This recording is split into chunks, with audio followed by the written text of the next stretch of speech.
Hey Hunters, welcome back. My name is...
Good afternoon, my fellow Americans. I tried to delay the start of the stream so that we could push through the original ad that loves to start at the beginning of the stream, which is super duper annoying. So I just decided to start a few minutes early. Now, what we haven't been able to do is establish anything sort of like tradition or consistency on the stream. We've had a couple of breaks already, plus we got started for the first time, 4 weeks ago? And then we had a 10-day or 2-week break in between that too. So, something I would really like to do... what the hell? It said it was going to start in 30 seconds, and that it was... whatever. I guess I'd rather the ads interrupt the opening anyway. Twitch can go eat my ass with these stupid ads. Something I want to do on Fridays, specifically, is to have a little bit of fun, because it's Friday, it's the end of the week, I want to do conspiracies, and try and, make sure that I'm actually center in the screen here. I happen to enjoy conspiracy theories. I do not think the Earth is flat. I don't think aliens built the pyramids, but I do think they are enjoyable to watch. I think it's fun entertainment. I especially love Ancient Aliens on the History Channel. I think it's fantastic. And I think, obviously, personally, I do believe there has to be intelligent life out in the universe. I mean, there's no way we can be the only intelligent species in all of existence ever. 13.8 billion years, and then we show up, and all of a sudden we're the only ones with a brain. I mean, come on. Now, that's why I like the conspiracy, though. I like the discussion about it. For instance, a lot of the ancient alien encounters in the 2019, 2020, 2021-ish docuseries that came out on Netflix, they interviewed all of these people who experienced encounters, and each and every single one of them said their encounters were from a dreamlike state. So, lucid dreaming, i.e. the same reason that, or the same basic principles as to how early religions began. Smoking the ganja, altered state of mind, and then a bush starts talking to me, and it's God. All right? Religion of the past is alien encounters of the present. So I do think that's the first thing. The second thing is other conspiracies, like the one dude who keeps talking about Thoth, and then you have... Actually, I have a couple of them up already, ready to go. Or did I? No, I just saved them to the chat. It honestly doesn't matter. There's quite a few conspiracy theorists out there who are relevant and credible sources.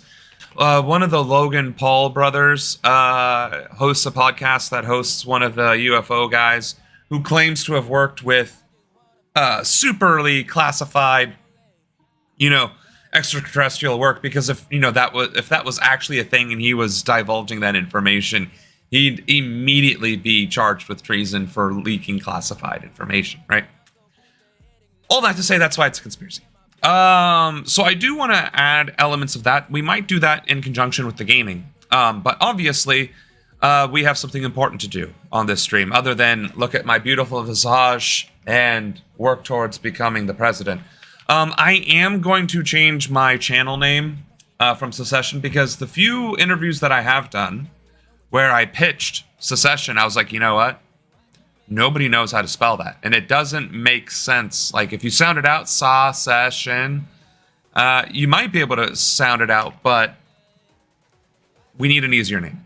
I might just go back to Ronan for progress. I might just go back to Sam Ronan. I might just use my name. Like, honestly, because I don't see a reason to hide my identity. I have a website with my name in the friggin' domain. So there's that. And then I don't think I have a Wikipedia anymore, but still, like, I'm all over the internet. So doxing me isn't actually doxing me at this point. And I think it's easier to recognize the channel and who I am and blah, blah, blah, blah, right? So marketing. First rule, which we've actually learned yesterday over the history of conservatism. The first rule is to find a common message that is easily disseminated to the public. Secession is not easily disseminated to the public. It also seems to be a little cooler in my apartment today. Yay to small victories. So we should be able to get through that. And then finally, we're going to do the training. We're going to do today's training we're going to do today's training on Infiltrating Project 2025. You know, the training of a dystopian nightmare. So let me set that up real quick. But in general, we'll do that training. We'll talk about Joe Biden and his lasting legacy of just cringeworthiness.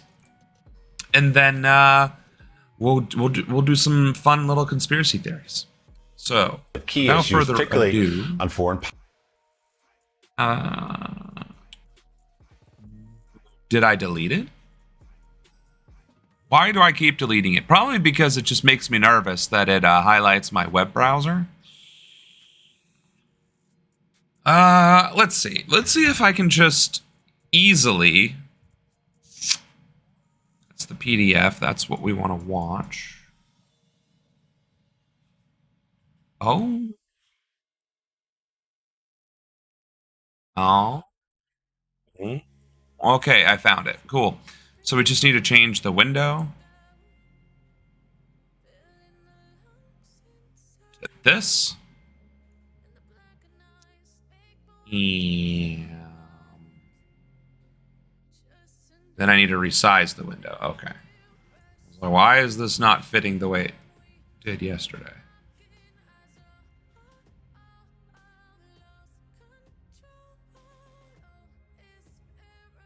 All right. I think that's what we were looking for. All right. Perfect. So, this is the certificate course. For those of you that don't know, this is Project 25, the actual Project 2025. Like, this is the thing that's going around the internet that liberals and leftists are saying isn't real. Oh, the sky is falling. Yeah, it's Russiagate 20. No, this is real. It is happening right here. And this is a course, and I will get a certificate at the end of this course. So, why your service matters, how presidential appointees at all levels impact policy. Again, I get it's not sexy. It's not going to be nearly as fun and entertaining as watching me suck at Age of Empires or listening to conspiracy theories and talking about those. I get it. It's not that kind of fun and entertaining. But this is a political channel. Hello, Ruben. Oh, actually, hello, Oshun. I didn't even say hello. My bad. And of course, Drea, I know you're lurking. But anyway, sorry. This is a political channel, as is evinced by the fact that we're sitting in the Oval Office, that I keep talking about being the president of the United States, etc., right? This is a political channel. But more so than a political channel, we are building something here. We are, that's the intent. The intent here is not to get as big as Hasanabi just so I can do this full time and be entertaining. It's so that we can actually make effective change, organize, train, etc. In this Project 2025, which is already in violation of 501c3 code, regardless, because it's highly political, is literally a course network of class courses that allow you to learn about the inner workings of government, how to implement their ideology, and is actually used to determine whether or not you may or may not get hired in a given administration. So this has real world implications. It's highly credible, and a lot of the information is actually actionable information. A lot of it is indoctrination, but a lot of it is also useful, such as the 4 pillars. Philosophy, what was the other one? Promotion, philanthropy, and politicians. Those are the 4 major pillars. And those 4 major pillars are what you would expect. You have to have your ideology, a way to message that ideology, a way to fund that ideology, and then people to carry out that ideology. And that's true for anything. Like, that's how religion spread. That's how other movements formed and grew. Do I have a running mate yet? Not yet. I also don't have much of a campaign yet. We are definitely working on that. But hello, Blake. And Ruben, you just read the Quran. Congrats. I'm not against the Quran. I know. Actually, I am mildly curious. Is the Quran like the Bible in the sense that the Quran has the Old Testament and then the teachings of Muhammad as like the follow-up to the Old Testament? Because I know Islam does follow the Old Testament to a degree, but I don't know if it's like separate or if it's integrated.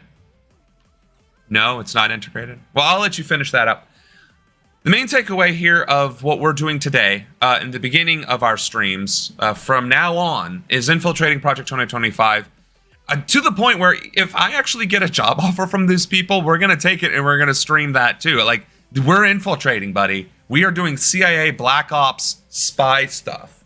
I don't know why I'm doing all this. And these courses will hopefully get us there. But it'll also give the general public an insight to exactly how insidious the Heritage Foundation, Project 2025, and the conservative movement is. Something worthy of note.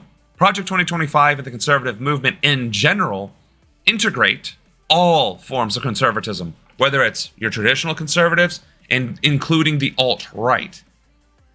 All forms of conservatism are unified under the general conservative umbrella. So, MAGA Trump is considered part of conservatism. The Proud Boys, part of traditional conservatism. Regular conservatives, part of traditional conservatism. All of the conservative rhetoric that you see is united. It is literally intertwined in this web, in this umbrella of conservatism, as is outlined by Project 2025. This is like the new version of the Bible. Many stories and prophets are the same, but there is a Prophet Muhammad story. I see. Okay. That's pretty interesting. The Quran was revealed to the Prophet Muhammad. I don't know what PBUH is supposed to stand for, according to Islam. But I am happy to acknowledge that. Yeah. Jesus is in the Quran and Mary is mentioned in it. Peace be upon him. I see. Okay, peace be upon him. Yeah, right. Because kind of like how in Jewish tradition, you don't say Yahweh, or you don't say the name of God. I think you do say, no,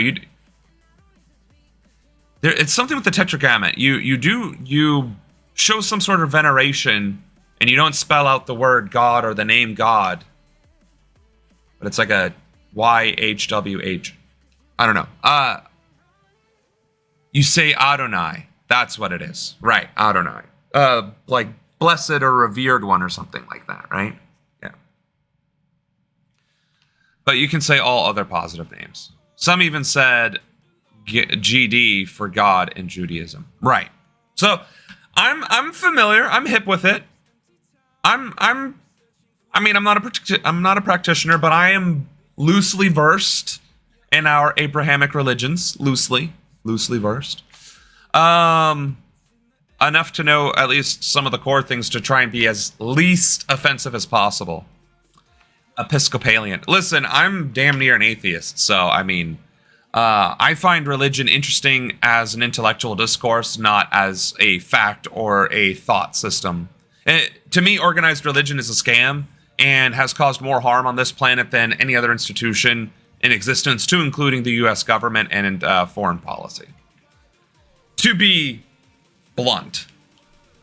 But sure, Oshun, I am also culturally Catholic. As long as you're not a hardcore anti-theist, we're good. Right, yeah, I'm not anti-religion, by all means. People's spirituality, and in many ways, you could consider conservatism a religion, just like liberalism or progressivism. It's a thought system. It's a belief system, right? With its culture, history, background, and what's the other one? Rituals, right? Conservatives have rituals. Liberals have rituals. Democrats have rituals.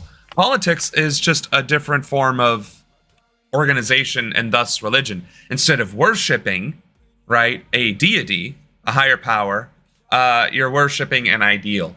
And that's actually what a lot of modernism during the Enlightenment era started breaking away from the church for. Why should I vote for you over Claudia de la Cruz? You shouldn't. That's the whole point. We should be able to vote.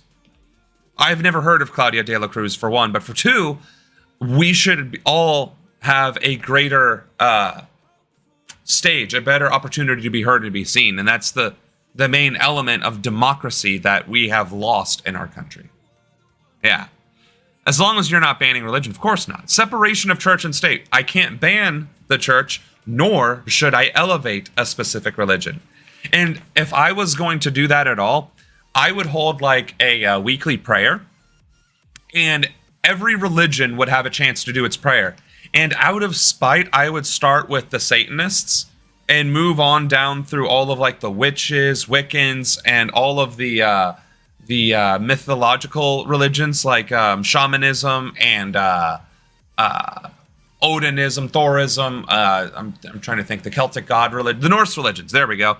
Moving all down to the Egyptian sects, the Hindu sects, and all the way down until we actually get to traditional religion, because people need to realize that there is more than one belief system, that in all of human history there have been 4,400 gods, if not more.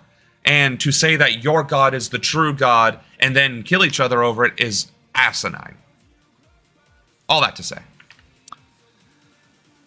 Claudia is great. She's socialist. Claudia de la Cruz is the candidate for the People's Socialist League. I don't know what PSL stands for. You're going to have to enlighten me on that one, too. But is she on the ballot? You can be a nominated candidate and not be on the ballot. To be very clear, you can Party for Socialism and Liberation. Gotcha.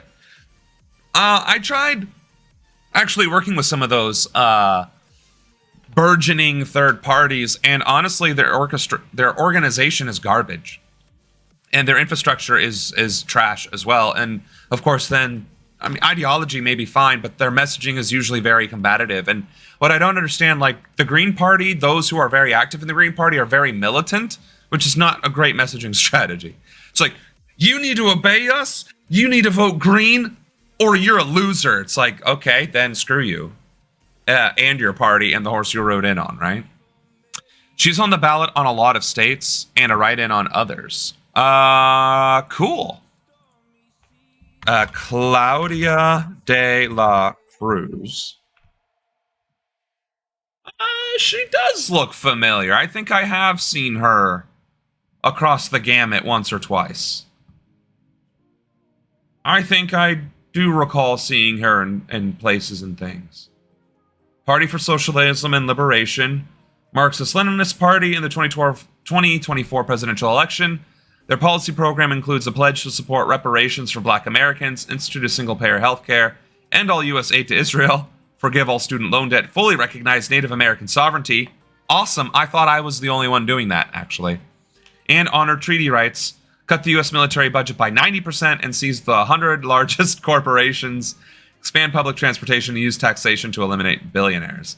On February 29th, 2024, De La Cruz participated in a presidential candidates debate hosted by the Free and Equal Elections Foundation alongside Green Party candidates Jill Stein and Jasmine Sherman, and Libertarian Party candidates Chase Oliver and Lars Mapstead.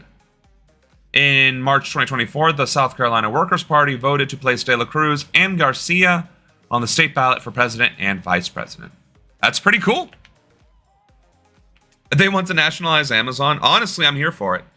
There's a lot of things we should be nationalizing, and anything to do with national infrastructure, Utilities, resources, natural resources, especially manufacturing, those could very all well be state-owned, publicly owned. Let's rephrase that. Let me be clear. I mean public ownership, as in the revenues and the fruits of those labors go back into the workforce, not the government or the state. I am more socialist in that regard. Although I want a... How do I want to phrase this? I believe more strongly in people power, but I do believe in the authority of government and the centralization of government to implement and carry out the will of the people and to support them. Government should support citizens, not dictate to citizens. And if everything was state-owned, it would still have elements of dictation, in my opinion. All that to say. I am Muslim, but I believe that you cannot punish people due to not following a specific religion. I am very lucky to live in a country like here. Exactly, right. Freedom of religion, again, just to circle back to the original talking point. She did good from what I saw. They want to nationalize Amazon. The debate was great. Much better than Trump versus Biden. Of course, that's a very, very low bar. Me arguing with a 4-year-old about what candy is better would have been a better debate than Biden versus Trump. I don't like Jasmine Sherman. They had a really bad policy on capital punishment before they fixed it, and their sycophants are rude. No, that's exactly my point. A lot of leftist organizations, whether they're Marxist, whether they're socialist, Leninist, just left, are very combative, very militant, very combative, and unwilling to work together, and that is why they are so fragmented and scattered. We need some sort of unifying concept, which, again, we learned yesterday. Again, this is the scariest shit that I've ever encountered in my life, and I served in the United States Air Force, and I've had guns drawn on in my face, and this is terrifying, despite those experiences. Or the fact that I might be facing going back into the military just to maintain an income and a stable cost of living, considering the world we live in is falling apart. All that to say, if we don't maintain our messaging, our ideology, and the ability to reach general populations, we're never going to grow. And at this point, I'm not even associating myself as a leftist, although I am left-leaning. I don't think I'm gonna hold true to those titles anymore. Conservative, liberal, leftist. I just want to reach the American people as people and show them that as a person, we can come together on common grounds and we can build something together.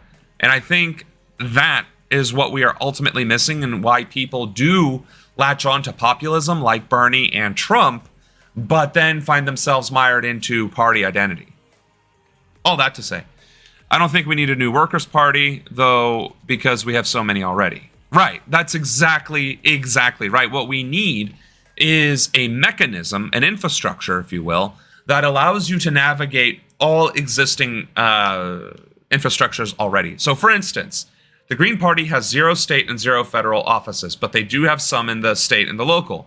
So if you had a mechanism where you could help, as Green parties could use this mechanism to help facilitate their growth, fantastic.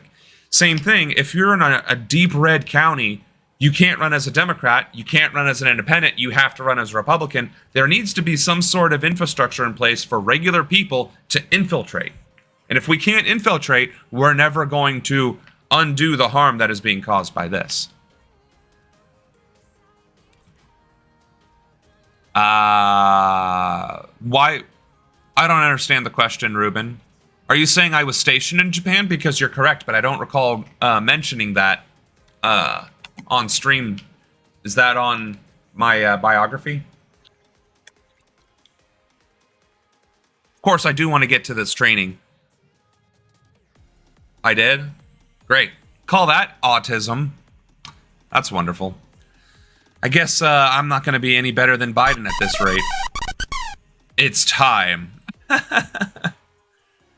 It's time to duel Yugimoto. It's time to dive in.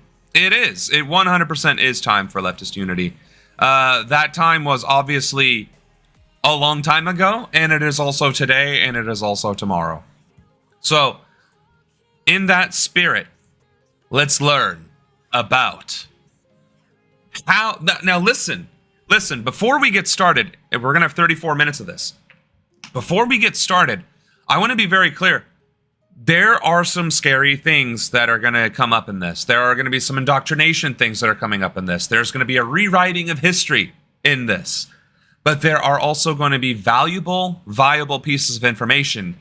Why your service matters, how presidential appointees at all levels impact policy. This is the stuff that if you want to make actionable change, you need to learn. Not as just a citizen, because obviously it would help to know as an American, how does our government even work? But if you want to actually affect change, if you want to be a Workers' Party, PSL, Green Party, brand new whatever, right?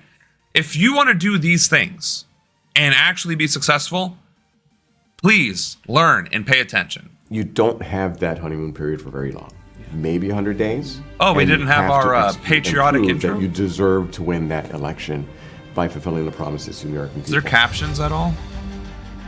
In the eyes of many in the world, this every 4-year ceremony we accept as normal is nothing less than a miracle.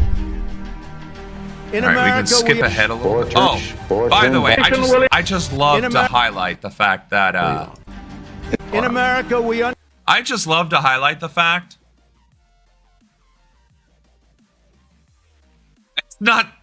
it's not scary like it's going to give you nightmares. It's scary as in like it's a bleak dystopian training that is presented from the conservative mindset, right? So it's a conservative skew of history and facts, but it is presenting actionable information. Please don't go. We need high viewer averages. No, just kidding. But quick point of reference, Donald Trump doesn't know what Project 2025 is, and he is in every single opening scene of the courses and is deliberately being quoted. So, veteran is spelled differently. And I don't know that I had one. Welcome to our Project 2025 Transition Project and our training session today. Why your service matters, how presidential appointees at all levels can impact policy. I'm Derek Morgan, Executive Vice President at the Heritage Foundation, and I'm joined today by Roger Severino, Vice President for Domestic Policy, and Aaron Walsh. Do I need to start parting my hair over here? Asian Studies Center. I think my hair's too curly. We're going to be talking today about why it's important to be aligned in an administration, why you should serve, and the impact that you can have. And so with that, I think we'll get started right away with introductions and where we served in administrations. All three of us served different presidents, some of us multiple presidents. We'll get to that. I served for 4 years for Vice President Dick Cheney as his staff secretary and special counsel and assistant to vice president. It was an excellent experience, and I'm sure we'll get into that a little later. But Roger, why don't we start with you, and where did you serve? I was in the Trump administration as director of the Office for Civil Rights at Health and Human Services, HHS. And before that, I was a trial attorney at the U.S. Department of Justice as a career. So I was able to see both sides, on the political and the career side. Wow. Excellent. And Aaron, tell us, where did you serve? Well, I started at the age of 18, so I served 4 presidents, starting with Ronald Reagan. When I was in college, I was at the Office of Correspondence, and then went on to political affairs, then went over to the Office of Protocol and served at Blair House, Department of Energy, and then in the Bush 41, I served up the U.S. mission to the UN for 5 years, and then in 43 I came back. But here's the thing, and you might have saw this yesterday. Ronald Reagan is Republican Jesus. I was at the White House, and then over to as Assistant Secretary at Department of Commerce, and then came back to the White House at the National Security Council. That's fantastic. Well, we're going to be the beneficiaries of all of our experiences here as we talk about it. I want to start with, Roger, I'll start with you on... Blake, that is the correct question. That is the correct question. In fact, that is literally the only question leftists need to be asking themselves. Literally. That is the question. And I asked that very same question every single chance I got after I ran for DNC chair and was invited to all of the different leftist organizations and all of their Slack channels. They're like, We have Sam Ronan, former DNC chair candidate. Welcome. It's like, great. I cannot wait to work together. I cannot wait to establish network relations. I want to know how our infrastructure is set up. I want to know what I can do behind the scenes. Let's get working. And they're like, whoa there, cowboy. We're just talking here. I'm like, what do you mean? We're just trying to see if we can work together. It's like, what do you mean? Are we not all aligned on wanting leftist ideology? It's like, well, you know, this organization is focusing on black rights. This organization is working on saving the trees, the whales, environment, blah, blah, blah, blah, blah. And it's like, okay, and you all share volunteers, don't you? It's like, well, yeah, we do. Okay, so combine resources. And they're like, you know what, Samuel, we invited you here, but we did not ask you to speak. So can you just... And I'm like, am I being punked? So... all that to say, democratic centralism. Many great black people came from Ronald Reagan's era, purpose or on purpose. Yeah, I mean, I'm not saying that there weren't great leaders during the Reagan administration, but I'm certain they were more so a consequence of his administration rather than be developed from it, is what I'm getting at. But see, Marxists and Leninists argue with the anarchists, who argue with the traditional progressives, who argue with the traditional... It's just...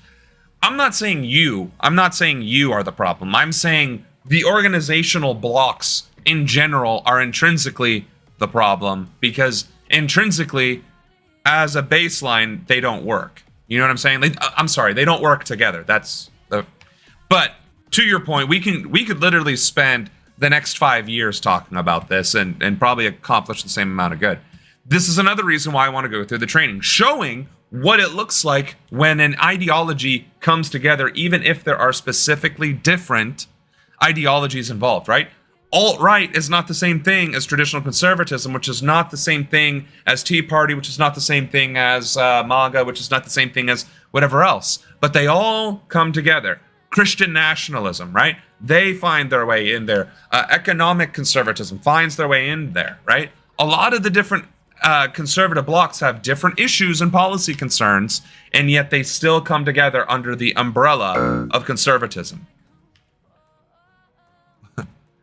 What did you not approve?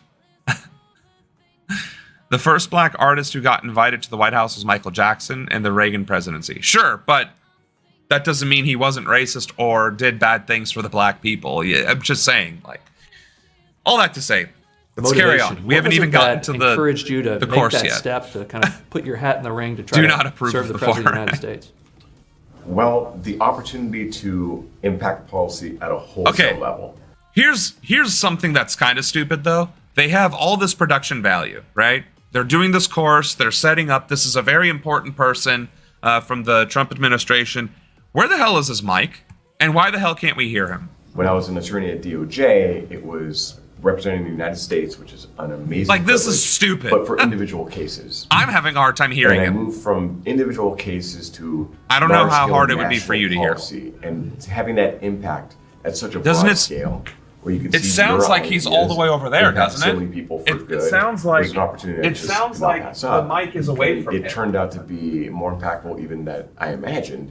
Because one of the things I realized is Right. that it's so few people in positions of authority that are making Sorry if that these like caused some important major like decisions. feedback. That wasn't And the I intent. really wanted to be a part of that. Fantastic. And Aaron, what is it that drew you? I'm sure part of it was President Ronald Reagan himself, who was... Listen, And I an don't care opportunity about from- your and origin the story. I don't think any of us care about your on that. origin story. What kind of impact were you able to have, or should people There we expect go. to be able to have, maybe at multiple different levels? Sorry, In my Alex. particular role, I was a regulator and enforcer of our civil rights laws, conscience.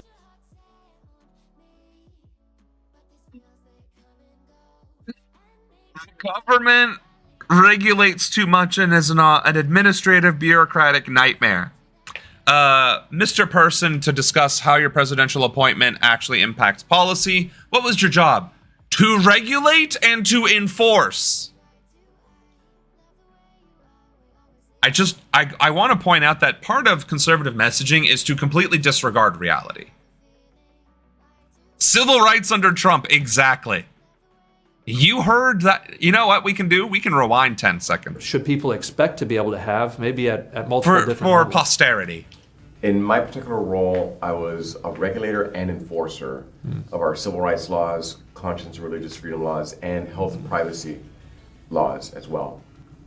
That is unique. Not everybody has that role. However, most federal agencies do have a regulatory function. They issue regulations, and in many ways, unfortunately, that's how we are governed nowadays. Not so much through our laws, but through our regulations. And there's tremendous power if you work in a federal agency and you work in a regulatory role. There are other folks who work in an enforcement role, enforcing the laws, and there's others who work in actual distribution of... Now, just to be, you can redeem whatever your heart desires. Technically, Thoth is the goddess of technology and knowledge, and Mott is of justice. Just to be clear. Maybe if we get presidency phone like from Democrat president like Bill Clinton and FD. So Blake, Ruben is from Oman. So English is not his first language. Sometimes we have to be a little bit generous with what he's writing. I think he's implying like if we got there, Indonesia. I'm sorry. Oh, that must have been AZ. I'm sorry. Listen, I'm terrible with names. Okay. And we saw that Fun with Flags. I don't know them.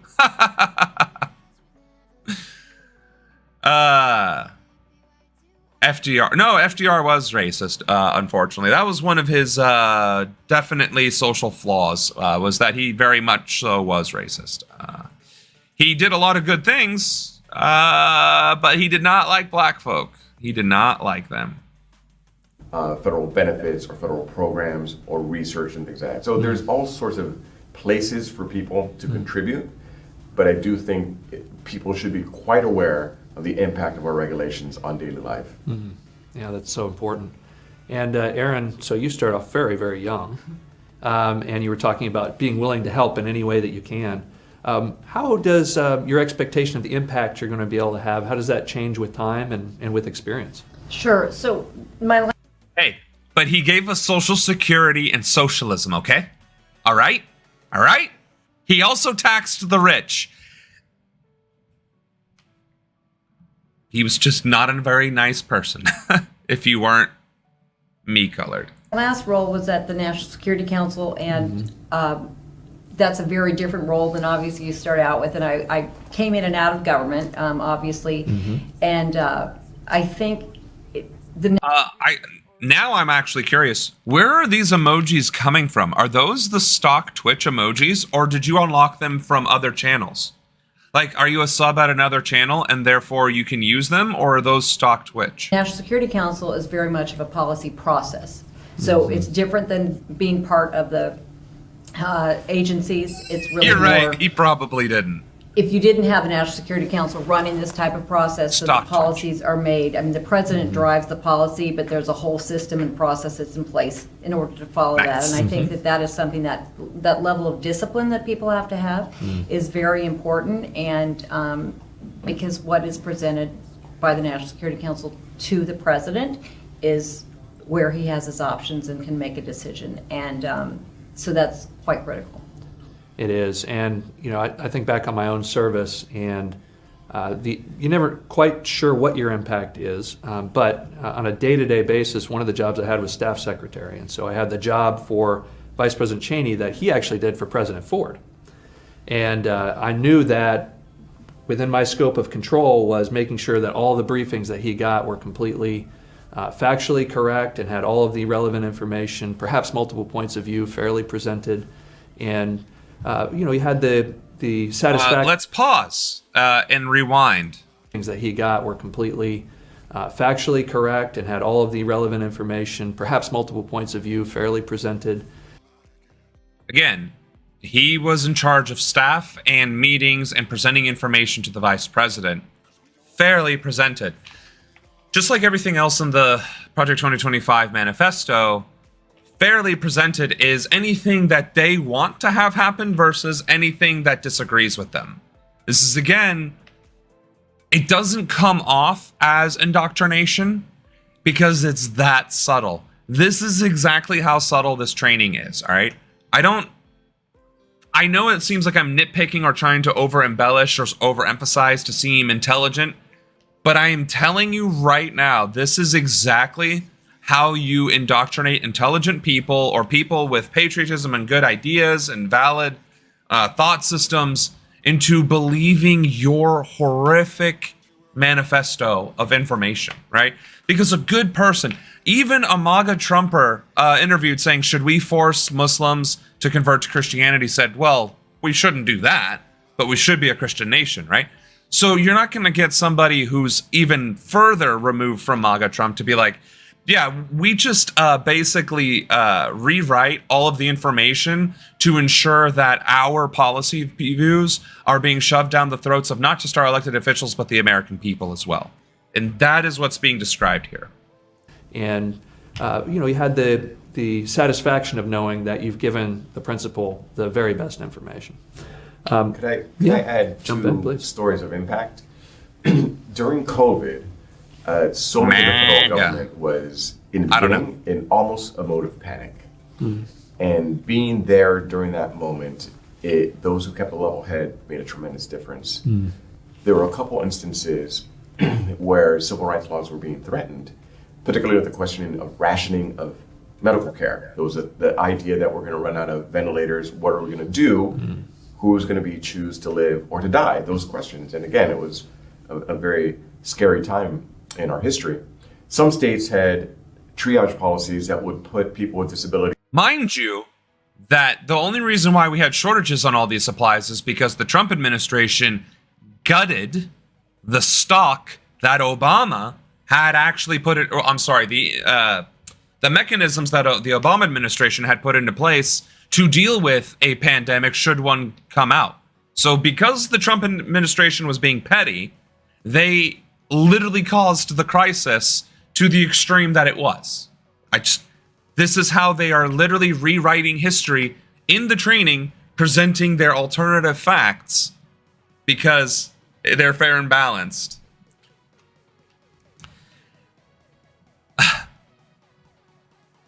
Particularly Down syndrome, at the back of the line and make them flatly ineligible. And wait, the did civil they rights just office that I had, what? States had triage policies that would put people with disabilities, particularly Down syndrome, at the back of the line and make them flatly ineligible. Y'all. Very scary time in our history. Some states had triage policies that would put people with disabilities, particularly Down syndrome, at the back of the line and make them flatly ineligible. And the civil rights office that I led at the time became active on the issue and through our enforcement powers convinced states to drop those discriminatory policies. Right? So that had real world impact at a very scary time. And it wouldn't surprise me. It would not surprise me that certain states, Texas, Alabama, would have put people with disabilities at the back of the line. Because I do remember during the crisis, people were talking about who do we save first? Young, healthy Americans. The elderly die. The children die. They're weak and not likely to survive past childhood anyway. Those who are already injured and those who are already ill, those were in fact triaged as lesser or lower priority in terms of if somebody's life had to be saved, they got pushed. You're old, you're 80, you lived a good life, you take one for the team. That shit happened. I distinctly remember that. And being appalled, but realizing that from a organizational perspective and the whole, completely disregarding the fact that a solution was already in place that the Trump administration got rid of. Let's just be very clear on that. If you're going to triage, you do try and save lives first, and then you deal with injuries and limbs and all that other stuff. But if there's this life and you can only choose to save one, you choose the one that has the longest possibility or the best chance of survival and longevity. And that's the unfortunate reality. But the fact that states were just deliberately saying, disabled people, back of the bus. And allegedly, he was one of the architects that said that, no, we got... Actually, what did he say? I couldn't even hear it. And through our enforcement powers, convince states to drop those discriminatory policies. Right? So that had real-world impact. So he at a very scary time. prevented that from being implemented. Example was same thing during That's COVID. insane. After the lockdowns, people were not going back to hospitals. Beds were trying to be reserved for the most sick, and people were not receiving medical care. There was a question as to whether they could use their iPhones or use Skype, etc., to get telehealth, because those devices were not HIPAA compliant. My office was the HIPAA regulator. Well, we issued guidance saying that we would not be enforcing it in that manner, and I believe we actually saved lives and helped transform telemedicine, because so many thousands of people were talking to their doctors when they otherwise were afraid to go to the medical centers and hospitals. And I'm sure we probably found people who were showing their doctors with their iPhone, hey, what is this mole? And turns out it may have been cancer. It goes to show you'll never know where your public service may take you, but you could even have life-saving impact. Yeah, that's fantastic. And I was thinking about this in my own experience, which is, particularly as a more junior level person, or when you start out, you have to do your work really excellently. And then before you know it, someone turns to you and asks for your opinion on something. And that's when you can have an impact. And so it just, as in life, we should make sure that we're doing the very best job we can. And sometimes they'll turn to you and say, well, what do you think, Roger? Or what do you think, Aaron? So you worked for Vice President Cheney. Did the Vice President ever turn to you? He did, yes. And he also taught me, he used to say this a lot. He'd say, I got this job because I didn't talk about the last job. So I probably shouldn't share everything, but I will share that there was a process for Presidential Medal of Freedom winners. And I got the first draft of the memo of everybody that I thought should win the award.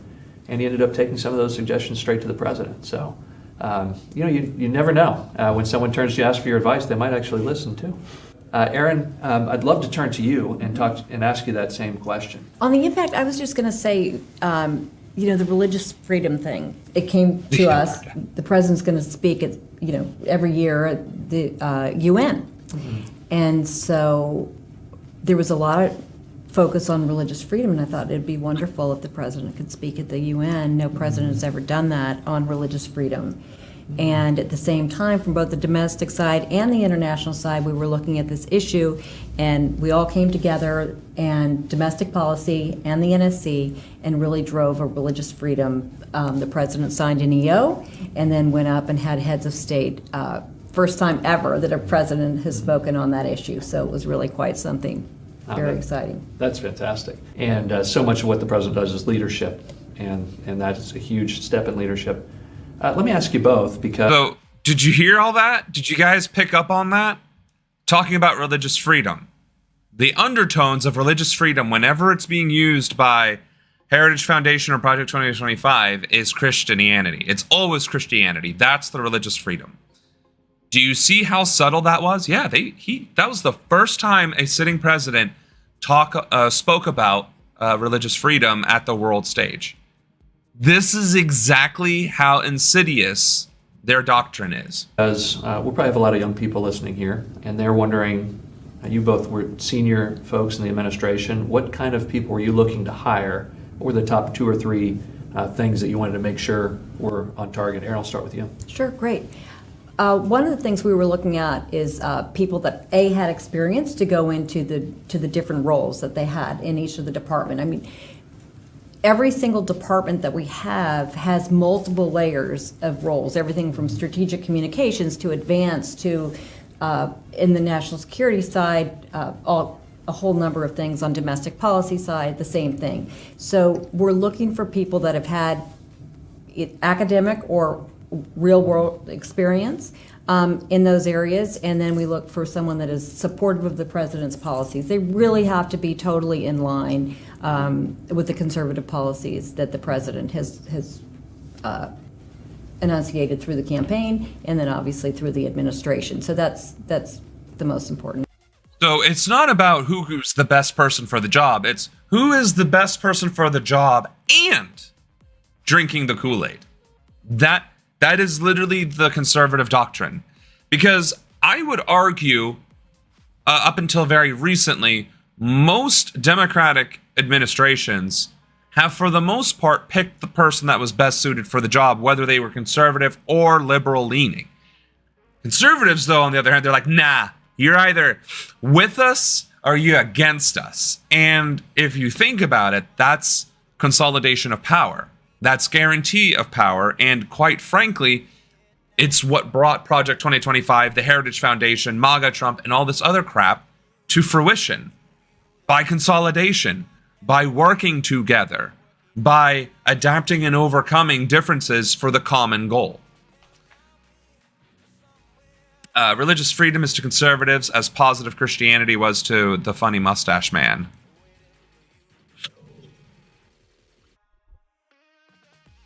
I'll let that one simmer. And drive, interest in supporting and being a team player. Yeah, you really got to have all three of those to Absolutely. be effective.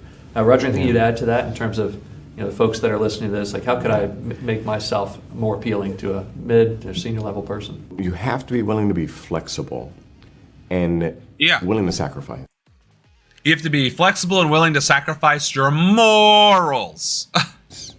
A lot of people who come to these positions when they're young, they're full of energy, full of ideas, and they have to combine that with a work ethic that's willing to take what comes, because these jobs are very fast-paced, they're very intense, but they are so incredibly rewarding. They are an adventure.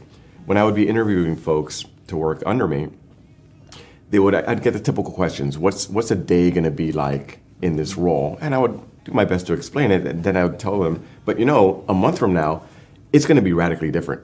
Yeah. Because things are changing so fast, and people have to be comfortable with that.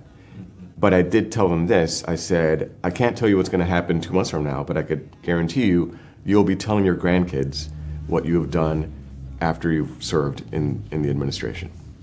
Yeah, so well said. And see how Aaron, inspirational this is? You got such an early start in your career. What are the kind of positions that somebody, even in college still, or maybe just recently graduated, it's their first job, what kind of positions are there available in the, in the administration at large for that type of person? There are so many. I mean, I think timing is everything in terms of your ability to come into an administration. And even if you're still in college, you can find ways of trying to volunteer if you can in different areas and different departments. Sometimes they take. But you also reminded me that we had other followers today, and we didn't do our recognition of those followers. So, thank you for following, first and foremost.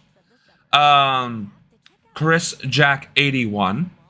We also, earlier today, had Captain Napkins. Hold on, we need to make sure that this is at the front. And then, whoops. All I wanted to do was, there we go, Kai Telly. Also, followed us, and STL, he might have followed yesterday. But, in case I didn't get to it, thank you. All right, now moving on. Take volunteers. They certainly had at the White House. And I think once you graduate from college, if you can get in when if you graduate when a president comes in, or even a couple years later, the first term or second term, there are jobs in policy, in scheduling, in advance, in strategic communications, and in targeted areas where you might have had an opportunity to graduate from. So, if you work for an agency, then you're going to get a ton of expertise in a particular subject matter. So it could be FDA, it could be HUD, it could be housing policy, medicine, and that credential can go a long way because you will have that expertise that other people will not. The positions, as I mentioned, are intense, and you're going to be exposed to a tremendous array of subject matters. But if you're in a particular agency, you'll be ahead of your peers when it comes to getting jobs in that industry. There is a revolving door between government and industry, for good or for ill. At least they're admitting it. And if you have that government experience, you get a whole lot of credibility right off the bat. Yeah, and I'd point to one. I'm interested to get your reaction to this. We had great success in our office, Office of Vice President, hiring for folks that had taken entry-level jobs as confidential assistants. So we hired 2. Don't worry, that is coming. And I'm saying that because this is the certificate program for getting into the government. This isn't policy yet. This is just how does administrative work function? How do you get involved? What's the history of the conservative movement, etc. This isn't policy yet. That's coming. 2 confidential assistants to the director of the Peace Corps, of all things. And so Also, remember, you have to be marching to the beat of the conservative drum if you want to get into any of these administration appointments, right? If you want to work for the administration, you got to be drinking the whole Kool-Aid. So, what's his face saying we need to eradicate transgenderism, which is essentially in the Project 2025 mandate. You better be drinking that Kool-Aid with your whole chest.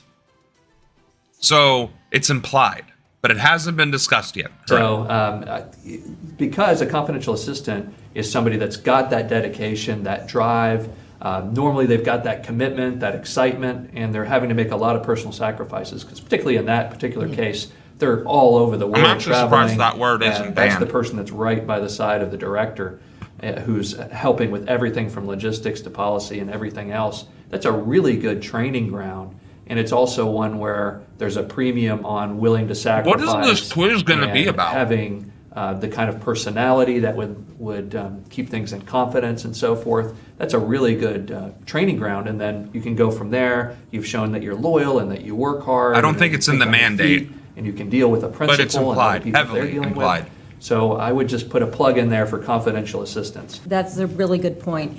I actually, Derek had hired someone right out of college who I had met a couple times and brought her in. And of course, she had had this big degree and everything. But she came in and it was just that. And she just grew and went to the different places that I went to and brought her along. And everything, as I said, from Xeroxing to practically Even going better. in outside the Oval Office. And so you just never know. Can you get The us a key video, is to be please? open and be flexible. As we had talked about, every door often opens that you never even expect. Yeah, I think that's really spot on. And hopefully you I land don't with doubt somebody it. like Aaron or Roger, who's just really fantastic to work for. Because I know, speaking for me, hiring those younger people and then helping them, mentoring them, helping them find the next job as well is just one of the most I rewarding wonder if I was things a about public 34-year-old, I'd service. be I considered would one just of those say young there's no people. job too small serving in the administration. And Go what- in and with both feet and you're going to find great reward. And once you serve in one administration, you're credentialed to serve in another one, Yeah. right? That's one thing. There was an 8-year gap between Trump and the previous Republican administration, and we noticed that there was that gap in experience. So we really valued people who had the knowledge when they were there in the Bush years, because they knew how the place ran, and you can't. So they just straight up skipped anybody in the Obama administration, was like, all right, let's dust off the Bush administration guys and let's put them on the Trump admin. No wonder it was a cluster. You can just look up CPAC eradicate, it should come up. It sent a lot of my friends. Okay, you shouldn't look that up. Oshun, can you please look that up? Can't I'm streaming. underestimate I can't how you look could it up. position yourself not only for working in industry, but going back into government later in your career. Yeah, really well said.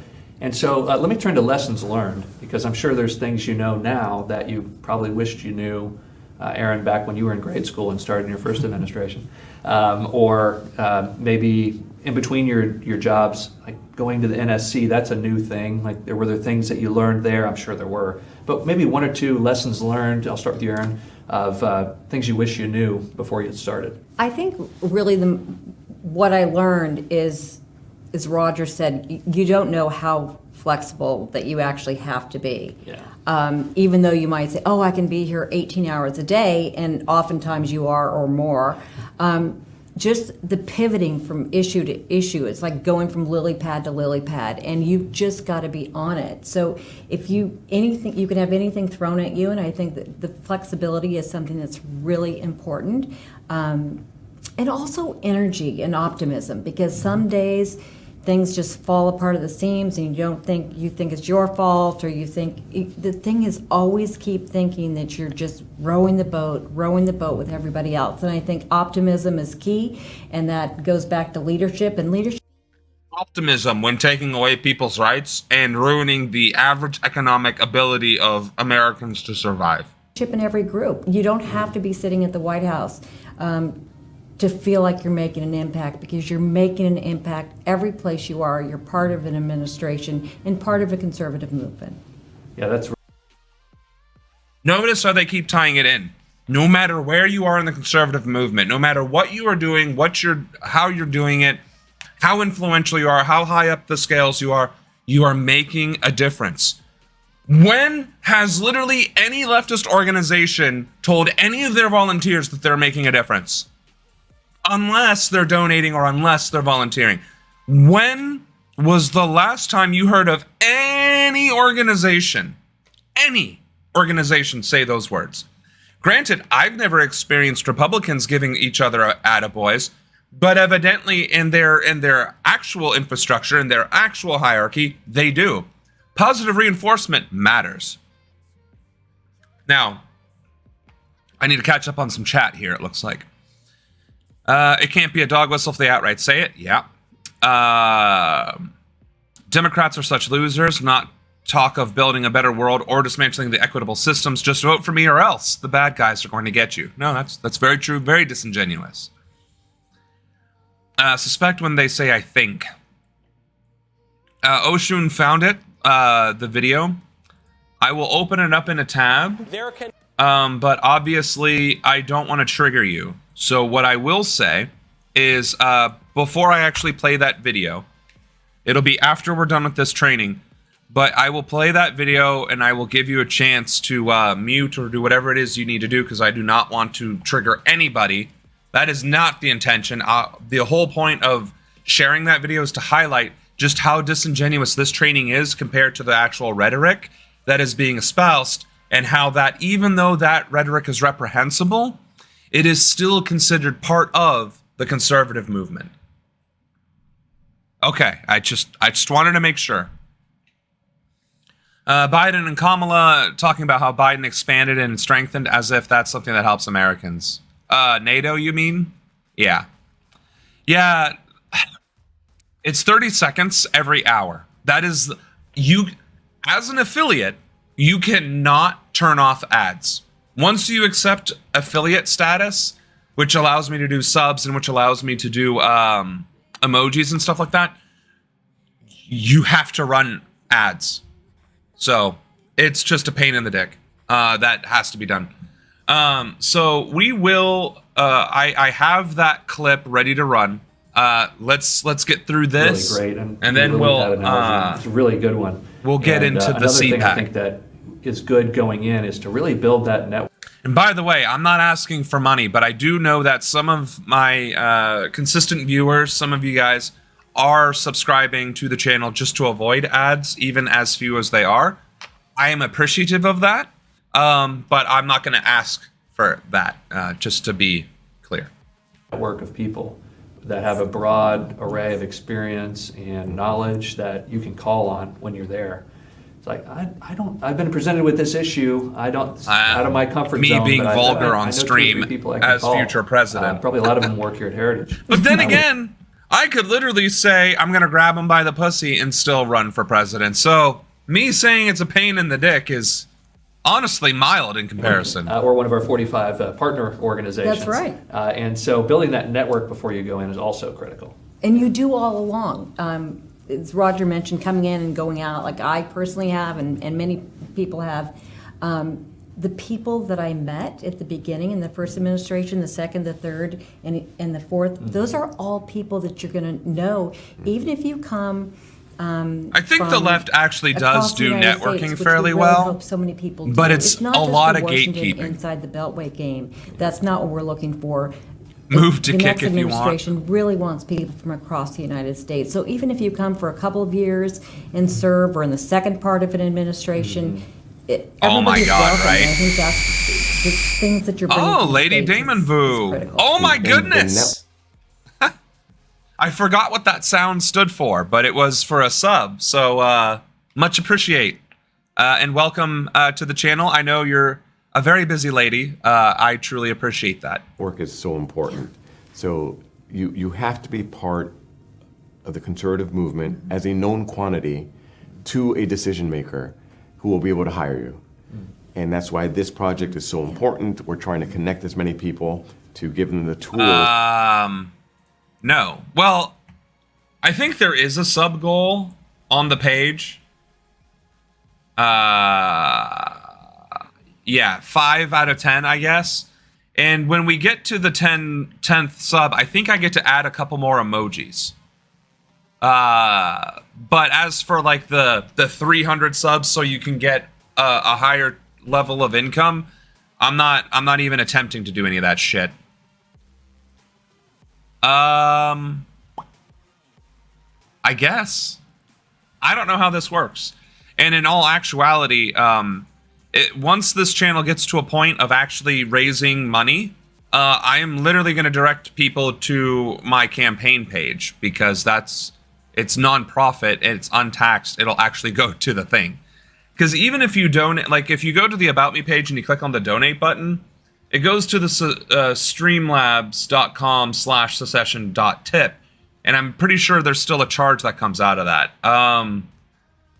But that's the tip that is linked to the icon. So if you were to donate to me through my website, my actual samronan.com website, there would be no way to link that in the stream and give you the recognition that you deserve.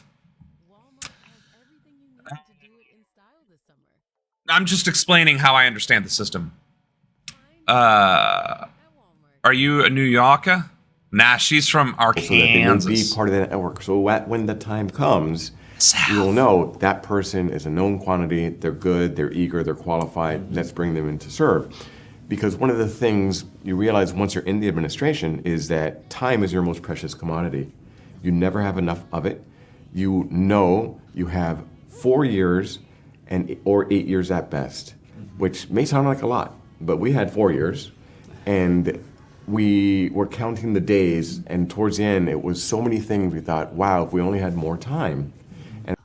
Wow, if only we had more time to dismantle government agencies, give billionaires even more tax breaks, dismantle the public education system, dismantle anything that would remotely help citizens, make insurance more expensive. Like, let's make our highway systems toll roads. I mean, we haven't even gone through the manifesto because it's 922 pages, but you've seen the memes, you've seen the posts on social media.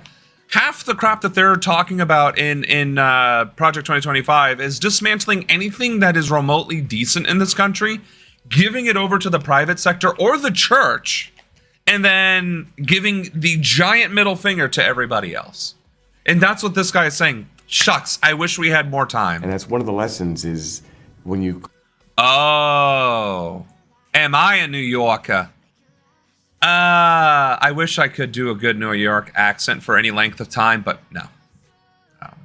I do like pizza, though. I love me some pizza. New York pizza, I will freely admit, is chef's kiss. But every time I've been to New York and I've had to drive through New York, I wanted to reverse engineer my existence.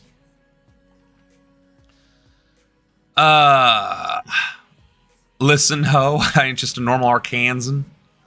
But he was asking me, so that was my fault anyway. Throws heavy lie-filled textbooks at them. Change these, you hypocrites. Exactly. Always hyping me up. Where am I from? I'm from the great beyond. Between the void between time, space, and reality. I am from outside of the Matrix, descended from the Anunnaki to come down to Earth, to spread the knowledge of the universe. Do not allow fascism to take over the world. Once again, to plunge it into a darkness and despair, the likes of which have never been seen before. That is why I, Secession, better known as Samuel Ronan, am here to guide you, the people of Earth, into a greater, prosperous tomorrow. Go in, prepare to work as fast as possible because the country's at stake and you only have a set amount of time. So use every day wisely. And once you're there, my hope is that a president makes sure that pizzerias follow through with not cross-contaminating when they make gluten-free pizzas. Listen, I'm all of it. Stop the geekery. Hey, I'm a 13th dimensional being from Alpha Zodiac Scorpio Centauri, okay? All right? That's why me and the Anunnaki get along posthumously, all right? Are there real American traditional foods? Burgers. I think burgers are actually American. be willing to adapt to the circumstances. That is sick, Oshun. I am from the working peoples of the world. Workers of the world, unite! We are one. Damn, that's good. Didn't Beyonce do something like that? It was Ladies of the World, right? Sorry, Bay Nation. There's a new queen. That's not right. New emperor. Oh, that's not a good connotation either. There's a new president in town. If I could walk through the policy process. Yeah, So, that'd be great. from idea to reality. I also served on transition, where many of it was all on a table. The world was an open vista, and it was exciting. Then once we got the ideas in the form of executive orders, the president sets the agenda, and public servants are there to execute the president's agenda, particularly political appointees. OMB and the White House Domestic Policy Council have an outsized role in coordinating and making sure the president's initiatives are advanced, and the agencies. Well, I mean, the Constitution said no titles of nobility. Pharaoh is technically a title of deity. So, technically, that wouldn't be in violation of the Constitution, right? Beyonce did say girls run the world and then left Kelly's out to dry. Yeah, well, there is that. Overlord. Listen, evidently on September 19th, 2024, 12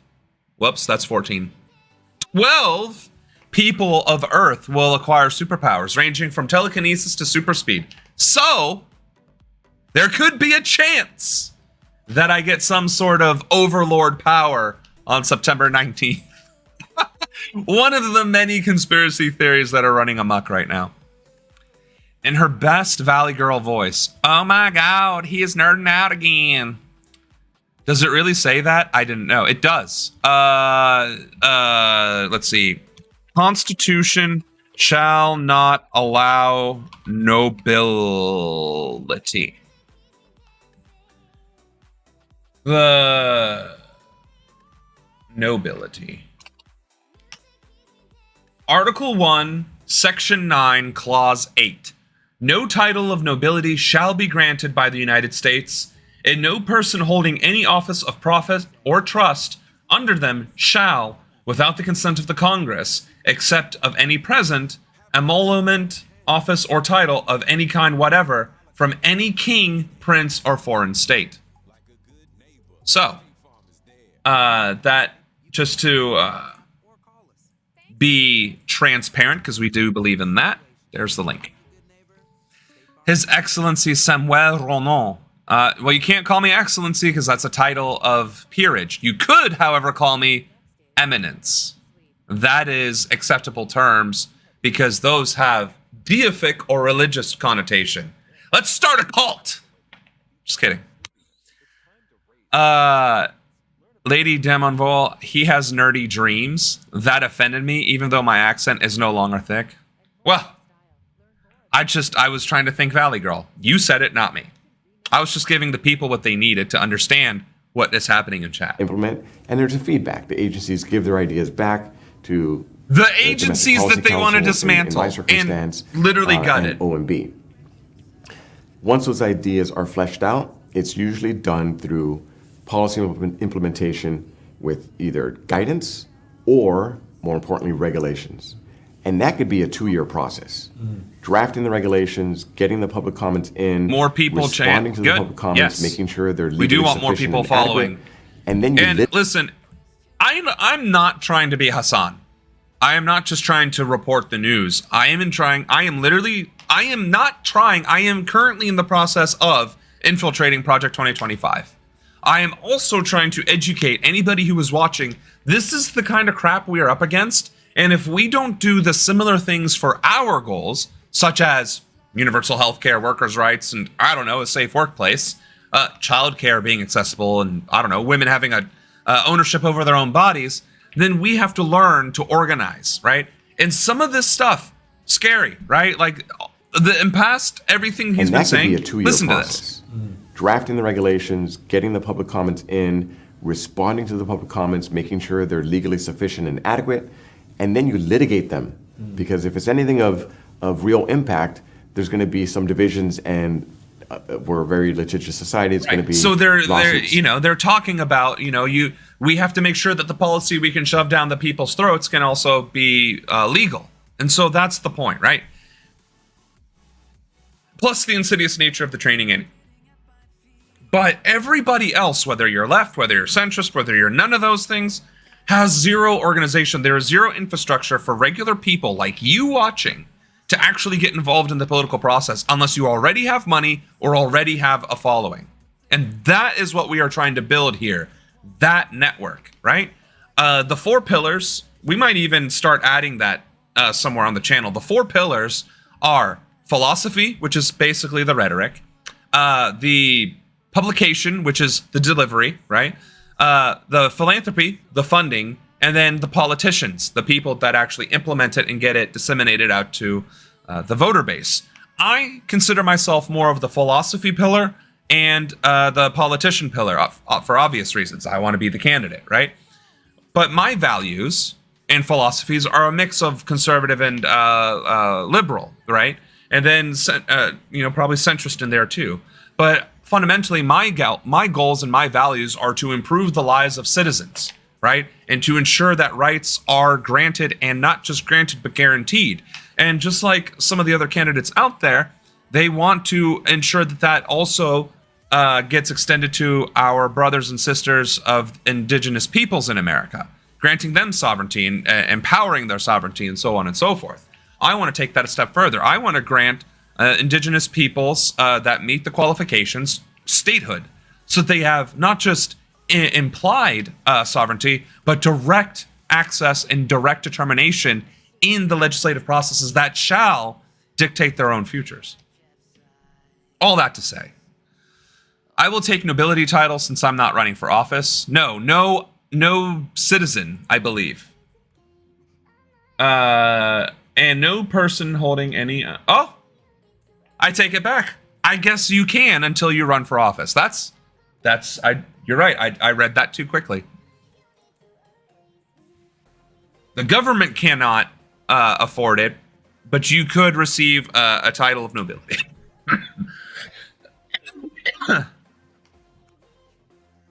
Not Hassan. I low-key fuck with Hassan, though. Here's the thing. I'm not against Hassan. I know it might sound like I'm bashing Hassan. I am disappointed that the only thing Hassan does on his channel is disseminate information and give his opinion. Then again, that's one of the 4 pillars. Publication. So if he doesn't have his own major philosophy, or people don't view him as a philosopher, i.e. the person with the ideas, but he's disseminating ideas, then he's still serving his purpose. We just need to... Right. He does fundraisers on occasion, but I'm saying his primary modus operandi is information. Same thing with TYT. We actually probably do have a really good publication network amongst non-conservatives. It's just they aren't unified in purpose. There is no commonality to them. It's these own islands of power. TYT does not work with Redacted Tonight, which does not work with Occupy Democrats, which doesn't work with whomstever, right? All these channels are islands unto themselves. Once they start uniting their purpose and their messaging, that's when it starts becoming an actual pillar. That's also not... let me rephrase, because it sounds like I'm being derogatory or dismissive. You don't have to like TYT, right? You don't have to like Fox News or any of the news outlets. But CNN, MSNBC, ABC, CBS, they have a concerted effort. They have a concerted message and mission. Fox News, Breitbart, Ben Shapiro, all these other right-wing talking heads, they all have a united message that they are all disseminating, right? We got none of that. We got zero of that. And that's what I was getting at. That sounds like fun cosplay. Can we both infiltrate Project 2025? We can dress up and even have code names and walkie-talkies. Buddy, all you got to do is sign up. Where was it? Did I... let's see. Project 2025. Change or reset your password. Hold on. I think you have to go to Project 2025, the main website, and then sign up. Log in, apply now. So if you click on the apply now button, all you have to do is put in your information and apply. Let's build the 4th international organization. That would be fantastic. Let's go. If you know anybody with money and resources, I already have ideas for organization and infrastructure. And we can pool the common policy knowledge and even separate it by, actual leftists, lesser leftists, centrism, slight conservatism, because that's the centralization of things, but neither here nor there. Since we have new viewers, could you explain your name once more? Oh, good question. Good point. We do have new viewers. And again, thank you for coming to the channel. What we're currently doing is working on Project 2025, and infiltrating it, which I'm sure you heard. The name Secession might get changed to my actual name, largely because I'm certain that's difficult to find, and to remember and to disseminate, right? But secession can actually be... It's actually hard for me to spell and remember half the time. This is what it means. It is pronounced Sa-se-shin. It's Egyptian for protector of the lotus or guardian of rebirth. And the idea is this channel is protecting the population, the people. It is the guardian of our livelihood, our ability to grow and to prosper. So yeah, I'm sorry that I missed. I'm still a little baby streamer. So you had the plan. Can you get all this done from idea to order to regulation to litigation, perhaps up to the Supreme Court, as we did with the contraceptive mandate? We actually got 30 minutes ago. Wait a minute. Did we get Chris Jack? Yeah, because you were... other religious groups not violated their conscience. And the Supreme Court decided it within 4 years. We didn't get all of that within 4 years. And that's one of the biggest lessons of how important you have to plan it all out from the beginning. Yeah, Roger, that's so well said, and that's so why we're so excited about Project 2025. Project 2025 is being rebranded as Project 47 because 2025 got too much recognition. Yes and no. What was it? It wasn't Project 47. It was Agenda 47, which was the president's agenda, and then that got approved by the Republican committee, right? And rebranding. At the end of the day, it's literally the same thing, right? It's literally all interconnected because fundamentally conservatives. For those of you watching, and I wanted to glance to see how many are watching. For those of you that are currently watching, and those of you who will get to this point in the stream and as a VOD and watch it, watch yesterday's episode, The History of Conservatism. And that's not me as like, I'm going to get more views. No. To understand the rest of what we are doing here, you have to truly understand that conservatives are all united. All of them. Christian nationals, neo-Nazis, MAGA, your corporations, your traditional conservatives, your fiscal conservatives, your social conservatives, all of them, no matter how fringe or mainstream your conservative values, are all part of the umbrella of conservatism. And they are all united for that common goal. They might clash from time to time, but when brass comes to tacks, they shall work together. And that is part of their ethos, that is part of their mantra, and that is fundamentally lacking in any sort of opposition whatsoever in this country. Wouldn't that be cultural appropriation of the Egyptian culture since you are not Egyptian? Actually, I'm like 3% Afrikaans, just like everybody else on Earth, unless you're from Africa, because Africa was the birthplace of humanity. And I'm not appropriating Egyptian culture. I am expanding and reimagining Egyptian culture on behalf of my game, Esoterra, so that more people can have their horizons broadened and furthered, and therefore actually add some hot oak perspective nauseum. I am not culturally appropriating. But if you'd like, I could, instead of having these beautiful young ladies as our Egyptian goddesses, I could go ahead and create Norse goddesses instead, if that would be your preference.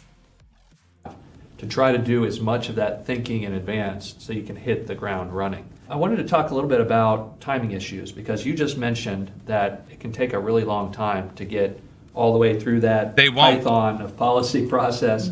Can you talk about Germany actually does fall under the Nordic pantheon of believers.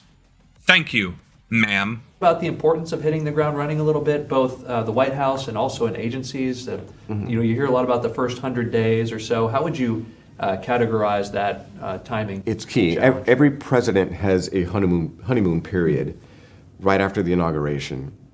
The country's excited. It's either a new person or it's a re-election, but we just got through an election, which is already tough. The president has so much running room in those first 100 days. You have to have an administration that knows exactly how to take the reins of power, if they're changing parties in particular, and implementing right off the bat. All right. Remember how we were mocking him for most of this? Let's listen to that part again, because again, this is important. This is part of the training that is actually important, and you actually need to understand. Have to have an administration that knows exactly how to take the reins of power. An administration that knows how to take the reins of power, which means you can't just put Tom, Dick, and Harry into these positions and expect things to work, which is what seems to happen a lot once progressives get into power. It's a lot of the reason why Squad has succumbed to the Democratic demagoguery, right? They didn't know what to do with their power once they got into office, and then they were subverted by the actual authority, the Democrats, during a Democratic administration.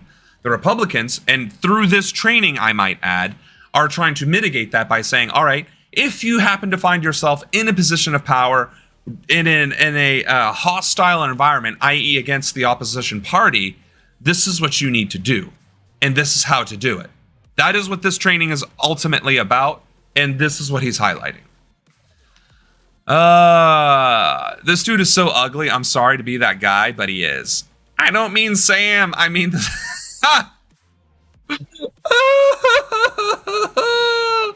I don't even have a mask to put on. He is unfortunate looking. Wow, Oshun, thanks. Way to just, wow. My self-esteem gone. Rip the Squad, you were a good dream. Well, that's the thing. The Squad could reorganize and restructure itself, but it doesn't, because it can't, because it's already been subverted. Does that make sense? If they're changing parties in particular and implementing right off the bat, you don't have that. My mom period thinks for very so. long. Yeah. Maybe 100 days. The American people will give you the chance to perform, and you have to execute and prove that you deserve to win that election by fulfilling the promises to the American people. So that's the most frenetic. Wait a minute. Were you throwing me under the bus too, Lady Demon Vu? Wow. Bunch of haters on this channel. Jeez. Palestine. Oh, yep, there we go. Thank you for using the commands, Ruben, because we haven't been neglecting Palestine. We still try and get Palestine into every channel, but it has 100% caused my content to be shoved down or to be omitted altogether as part of the blackout of information for Palestine by our various social media entities. So just be aware. Talking about Palestine will get your reach gutted. It absolutely will. It 100% will. Time also at the end is also quite frenetic because you want to get as much as you can get in as possible, which means you have to be ready. Everything has to be done at the front end as much as possible, and it requires having the right people in there, hopefully people who have been there before.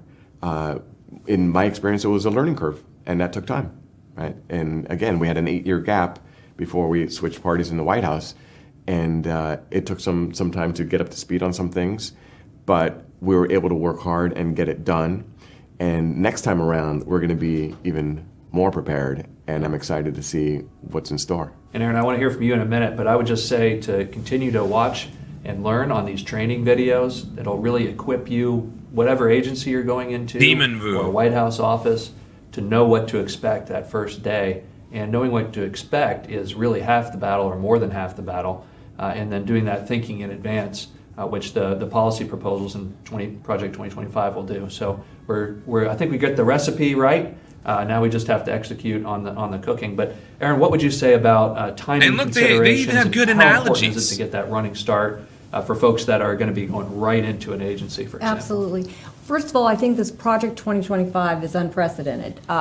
Usually it's the transition period where people start putting these things together. And to have something like this ready to roll for someone that comes in is just fantastic. So if you have the opportunity to obviously read all the policies that have already been recommendations that have been vetted, I think that's really important. On day one, the first thing you're going to be doing is going into your office and working with your manager, supervisor, and your team. And I think you will already sit down and discuss what's going to happen, and you've really got to get going. And just as Roger said, you have every hour counts, and you never know after the first 100 days. Obviously, you're projecting beyond that because you have this full agenda that's been laid out, but then there's always things that could happen. I mean, if we look at President Bush, at all of this, no one knew that 9/11 was going to happen. No one knew that COVID was going to happen. I mean, there are sidewinders that come, and you just don't know. But you want to stay and make sure that you can get these things done, especially on the first 100 days. That's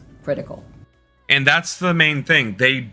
Well, okay, technically you're right. They did know about both 9/11 and COVID. They did technically know about both, that there was something happening. That notwithstanding, they do treat every administration as an existential crisis. We have to get as much of our agenda accomplished as often and as thoroughly as possible. We need to gain ground.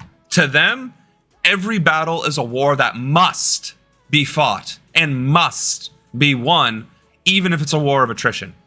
So we are literally up against zealots. Like, at this point, it's not an ideology of like, I wonder what we could do as conservatives. This is now an actual orthodox where if you're in the in crowd, you eat, sleep, and breathe this stuff, and it is your life's mission to accomplish it.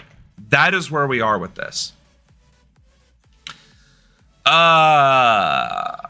They from Vu is love, and oo is you and love you. X isn't pronounced because it was early gamer tag to put X in the name.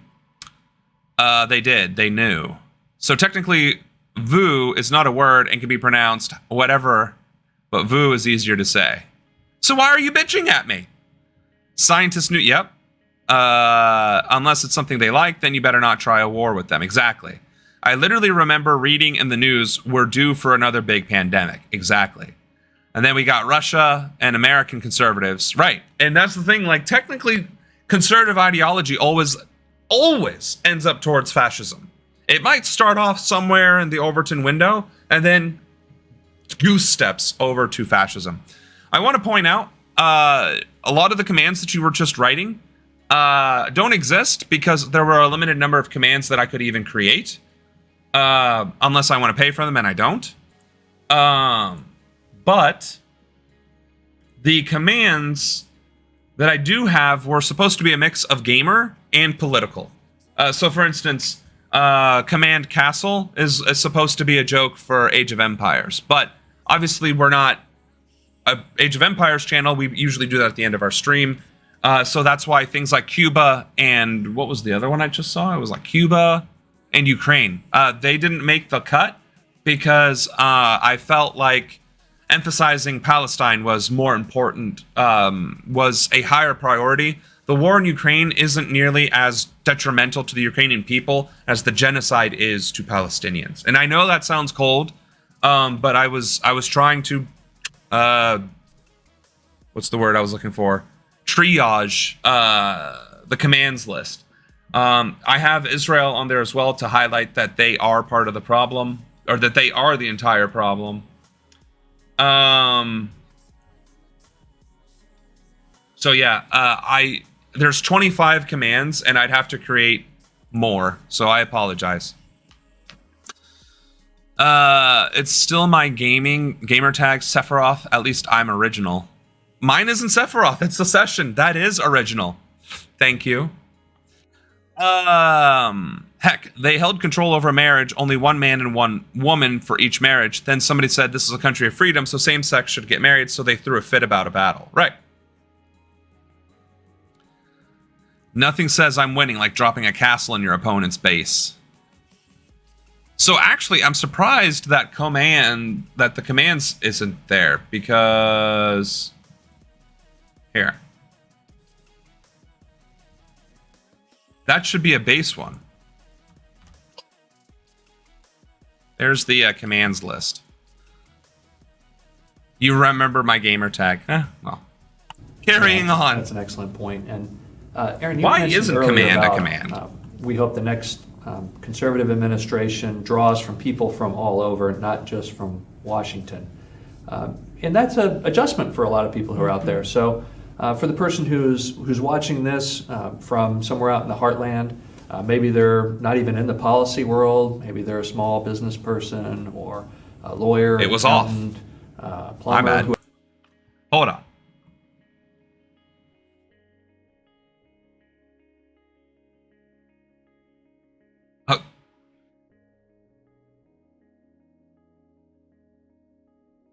There's some funny little commands on here, I guess. Jesus. There's some dark commands on here, too. What the hell?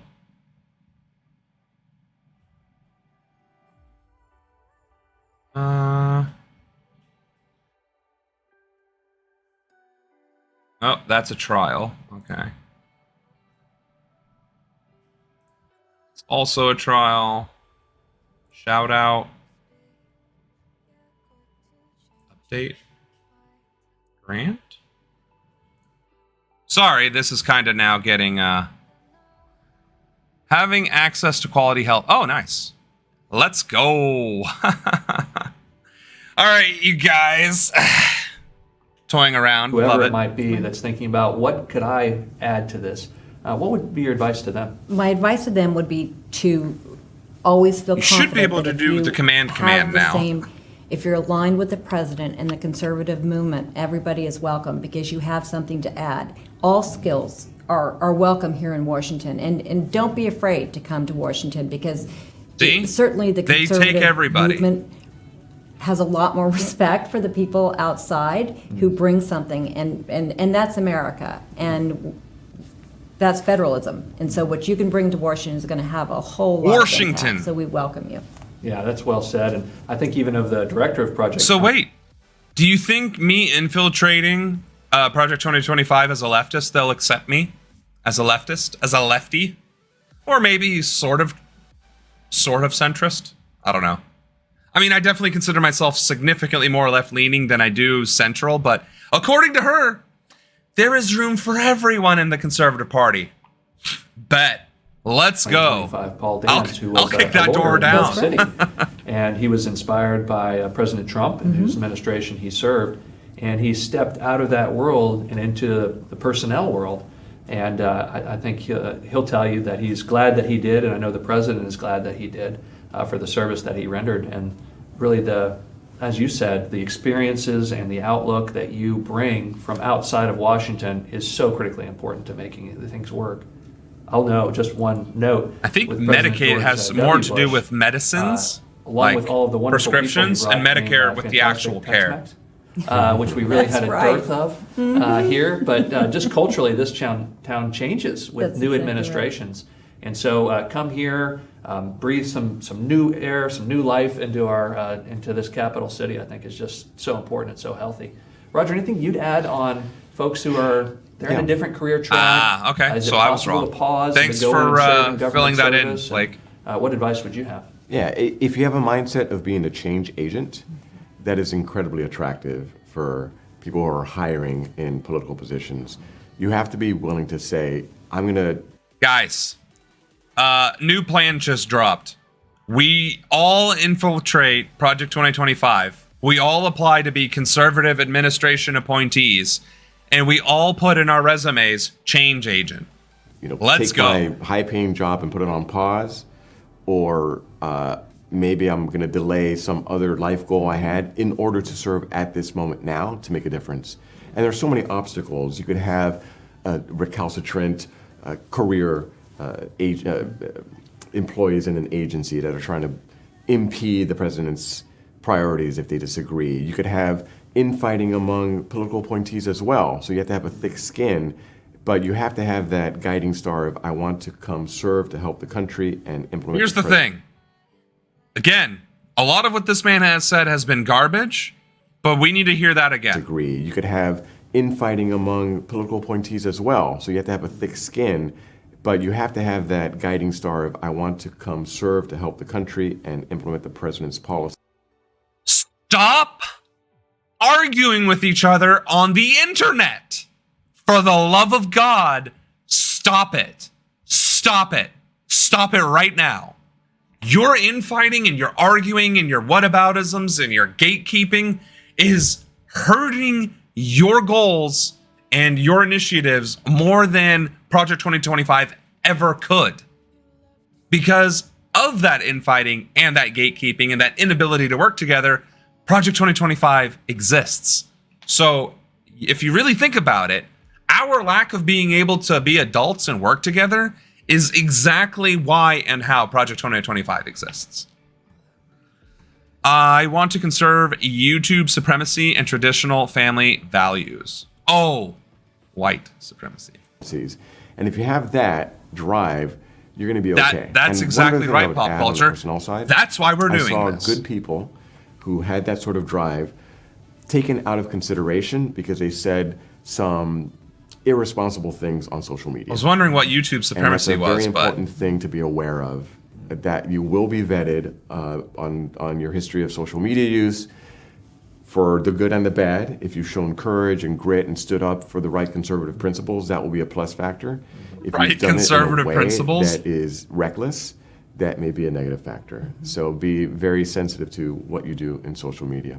That's a really good tip, and I'd say too oh, that well, President we're Reagan gonna had have a to sign on destroy his our desk social that media then if really we're gonna everybody should infiltrate. have when they're serving in administration, which is there is no limit to what you can accomplish if you don't care who gets the credit.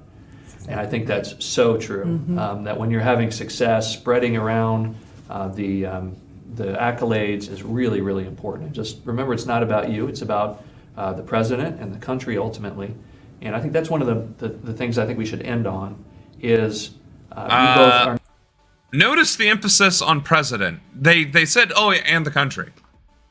All of this is to encapsulate power in the office of the White House and to give the president ridiculously high amount of power, just unlimited power to do whatever it is they want, to be a de facto dictator. It isn't said, obviously, with those words, but it is heavily implied. Let's listen to that really again. important. And just remember, it's not about you; it's about the president and the country ultimately. And I think that's one of the things I think we should end on is you You both are now here full-time at the Heritage Foundation. Your work is to try to help save this country. Our president likes to remind all of us that there really is kind of a narrow window here we have to turn things around. So can you speak, maybe Roger, I'll start with you. Can you speak to the urgency of this moment and why, even if it's hard for people to understand how this might fit in their career, why it's just so important that people do step forward and serve at this time? In short, the country is at stake. The winds of cultural change have been going in the progressive liberal side for decades, and the only way to stop it is getting back the reins of power at the federal government. The liberal behemoth has used the federal government to pursue its aims with a vengeance, and that's where the main fight is. And we need folks of great, solid conservative principles, of integrity, to step up and serve to take the country back. Yeah, well said. Aaron, anything you'd add to that? Remember what I said, how they view anything against their agenda as a war? This is an existential crisis to the conservatives. Yeah, the liberal behemoth, the cultural winds of change, freedom of religion, same-sex marriage, transgender people being allowed to exist openly, intersex, interracial marriages. All these things are the social winds of change that they have problems with. The days of Pinky the Cat? What the hell? Pinky? You mean the Pink Panther?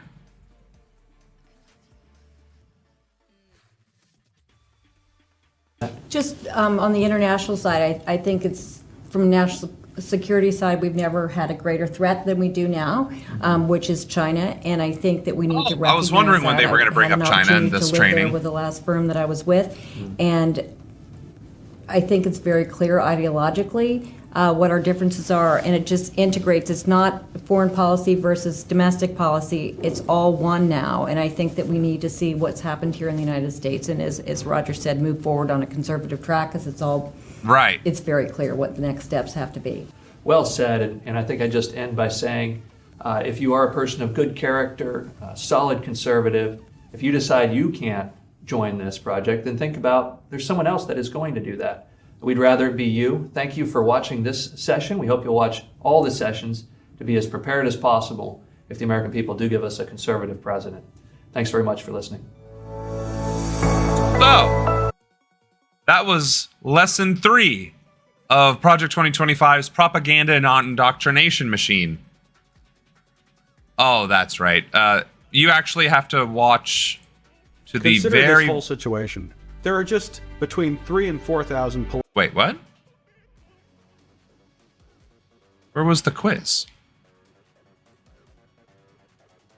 I guess we'll download that.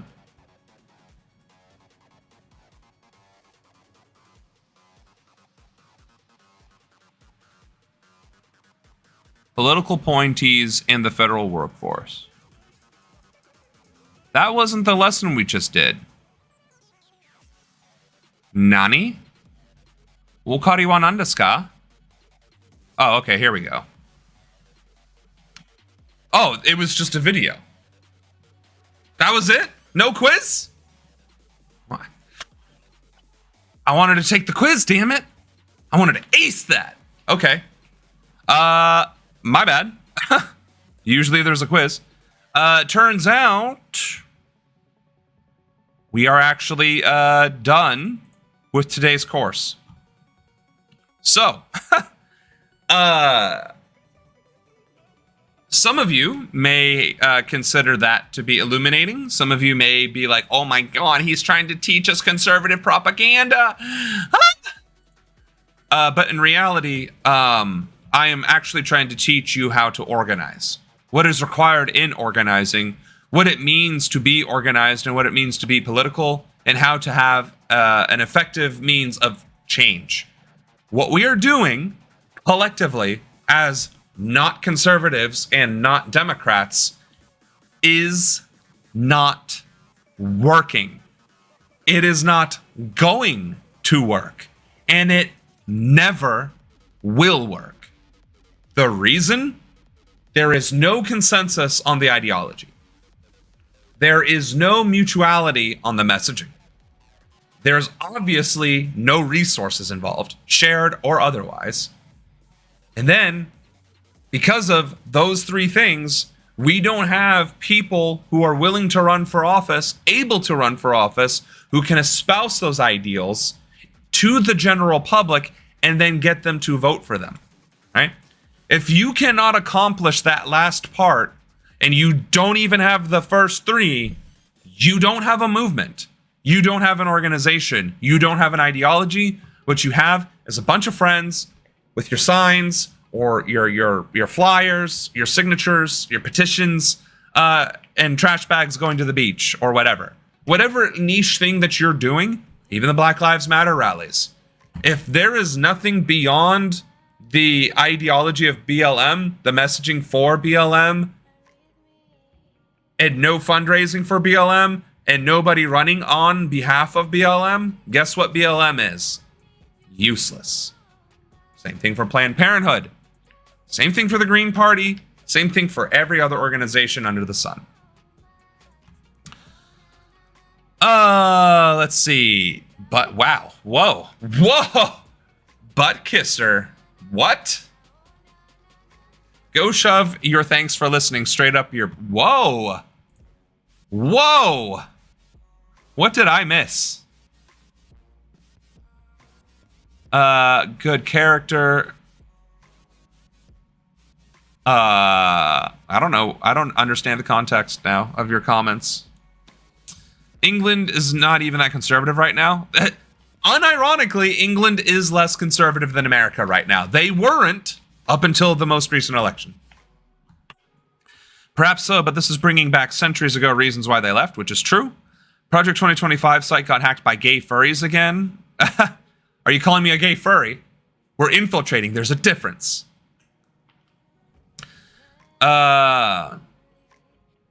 That was awesome. I cannot confirm, but there's rumors that when it happened that they did it during a huge annual convention in the middle of Anthrocon. I don't want to Google that. I was saying good character is another way of saying, oh, correct. Yes. Are you the Kool-Aid? That is correct. Yes. I am not going to Google Anthrocon on stream. We are not going to do that. We are definitely not going to do that. But there is current events that we need to cover today. Yeah, sure. We could do the MSNBC highlights of Joe once again embarrassing the country. That's right. Damn it. Hold on. I'm going to have to move the follower icon from being front and center and being over me instead. Because otherwise I can't click on this page element, which is so effing stupid. Why are we listening? Why? Just why? Why is Biden speaking again? Why? I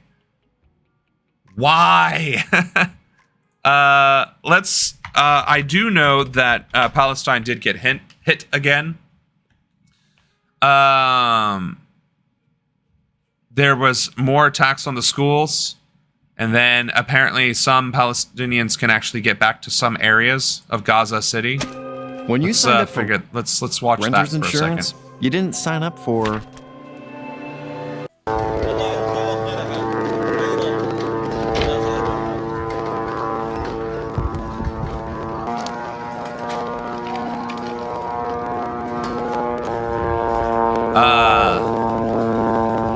So meanwhile, while we're complaining about, not having AC and cost of food increasing, Palestinians literally do not have a place to call home.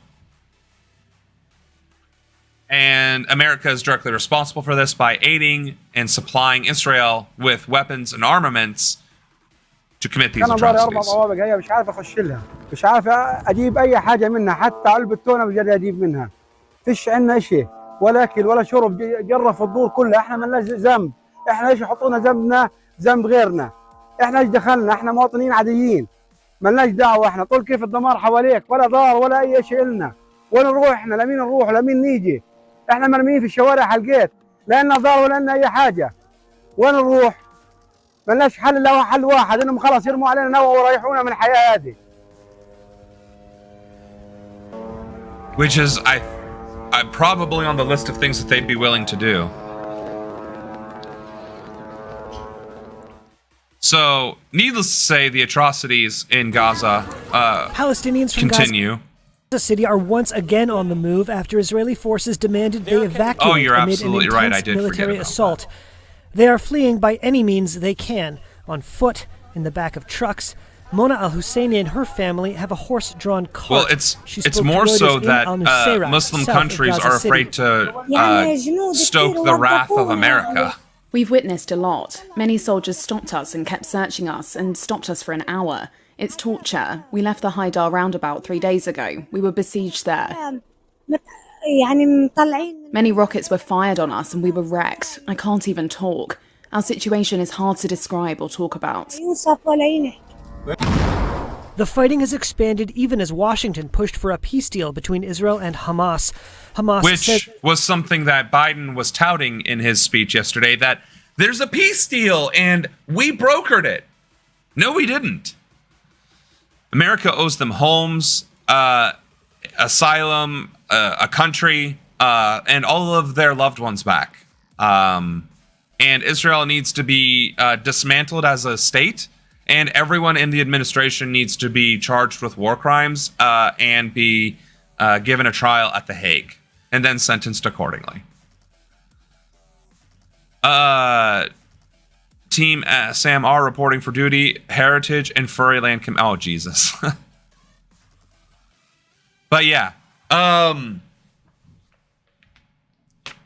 Honestly, you're right. I mean, there is only so much that we can watch about Palestine being suffering needlessly and watching the suffering of a people a heavy Israeli without assault just on getting Gaza City angry. this week So could wreck efforts to end the we'll war. finish just this as one, negotiations have entered but the home stretch. we are going Residents to of Gaza highlight City say that this is week's still assault happening was comparable and to that the it is an fiercest atrocity battle of the war. and that it must come Gaza to an City end. was one of the first major targets in Israel's retaliatory operation after Hamas fighters rampaged through Israeli settlements on October 7th, killing 1,200 and taking more than 250 hostages, according to Israeli tallies.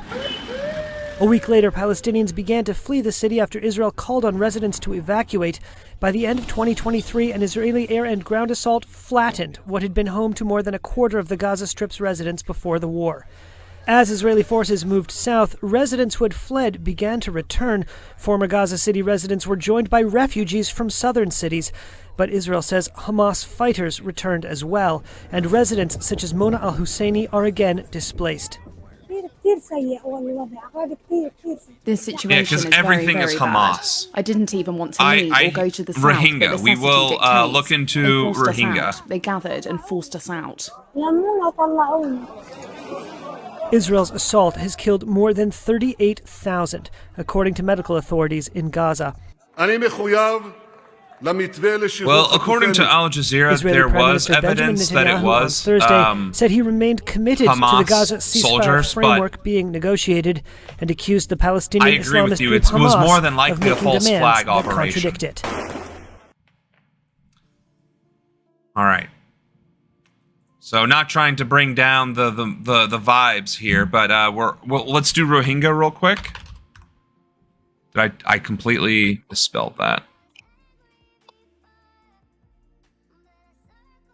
Well, that was 6 years ago, 3 years ago. This month?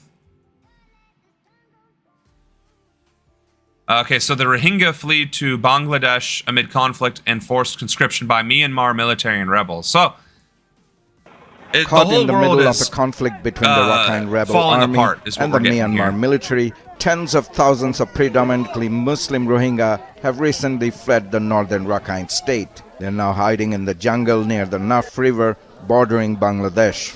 Al Jazeera spoke to two men who recently managed to escape to Bangladesh to avoid being forcibly conscripted by both sides. Both left their families behind and are now worried about their safety. In Myanmar, young and middle-aged men are forcibly taken away and recruited by Arakan army rebels and the Myanmar military. Life is getting increasingly difficult there, so I took the risk and fled to Bangladesh. I faced many difficulties on the border. Military junta telling come with us, and Arkan Army telling us come with us. I crossed the North River. So to your point, the Ruben, United States and United Nations both say I don't know that that necessarily the West doesn't reports care, of escalating but I do violence believe and it's tension mostly between that this has communities nothing in to do with Rakhine Western State. foreign policy, The and it's allegation of forced isolated recruitment of from these Rohingya countries by from different Myanmar. sides in this conflict appear to be the latest instance of exploitation of the ethnic minority community that has long complained about persecution and marginalization. More than 1 million Rohingya live in what is now the world's largest refugee camp, but they face new insecurities I thought inside that was, as rival Rohingya Rafa. groups battle for dominance in the camp. Gang violence and fires are frequently reported. In the past 3 months, several hundred Rohingya men and teenage boys have been abducted from the refugee camps. The junta's military is accused of sending them to Myanmar to be forced to fight. Recently, my 15-year-old son was abducted late at night by members of a Rohingya political group. It's almost 20 days and I have no idea why and where he was taken. The Bangladesh government says it will not allow any more Rohingya to enter its territory. And shutting down the borders from Myanmar international always had crises. internal I mean, strife, that's what I'm maybe saying. more intense Conservatism is now. on the rise across the globe. And although they might not be united in directly, but in purpose and cause, they are. We're going to cause problems, and then we're going to do nothing about them after the fact. So, yeah. Thank you for bringing that to my attention, Ruben. Another fun fact that we have to cover that we didn't. It is all or nothing. If transgenderism is true, if men really can become women, then it's true for everybody of all ages. If transgenderism is false, as it is, if men really can't become women, as they cannot, then it's false for everybody too. And if it's false, then we should not indulge it, especially since that indulgence requires taking away the rights and customs of so many people. If it is false, then for the good of society, and especially for the good of the poor people who have fallen prey to this confusion, transgenderism must be eradicated from public life entirely.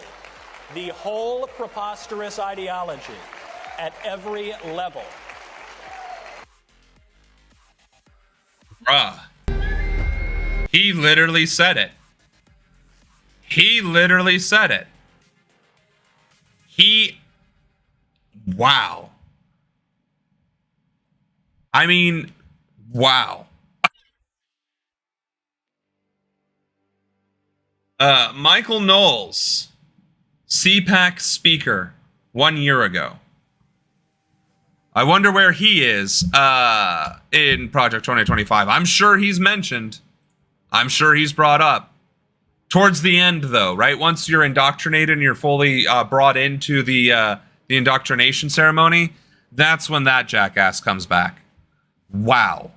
And yeah, everybody was like, I think there was a few people in the audience that were like, yikes, I'm in danger. He pretty much advocated for the final solution on trans folks. Right. Which is despicable. And in fact, transgenderism has existed in humanity for as long as culture and society has existed in humanity. And obviously more prevalent and more acknowledged and accepted in indigenous communities, but it's always been in existence. And even so, like in the Chinese governments, there were eunuchs where men were castrated and then put in charge of harems. So the IDF has now admitted to residents of a kibbutz that it failed to protect them on October 7th. They also commended the community security team for quick action in stopping the invasion from spreading further. Julie Stahl has more. Well, the Israeli hold on. Military you shared this, Oshun. Oh, this is literally from 5 hours ago. Okay, so this is the most up-to-date information that we're likely going to get. And Florida has begun doing the final solution. Well, yeah, Florida has been implementing book bannings and everything else under the sun. So yeah, not great. released a report on its own conduct and failures at Kibbutz Be'eri on October 7th, including a diagram of the battle. That day, the IDF failed in its mission to protect the citizens of Israel. Be'eri was one of the communities hardest hit by Hamas, with more than 100 Israelis slaughtered and more than 30 hostages taken that day, including 11 still in captivity.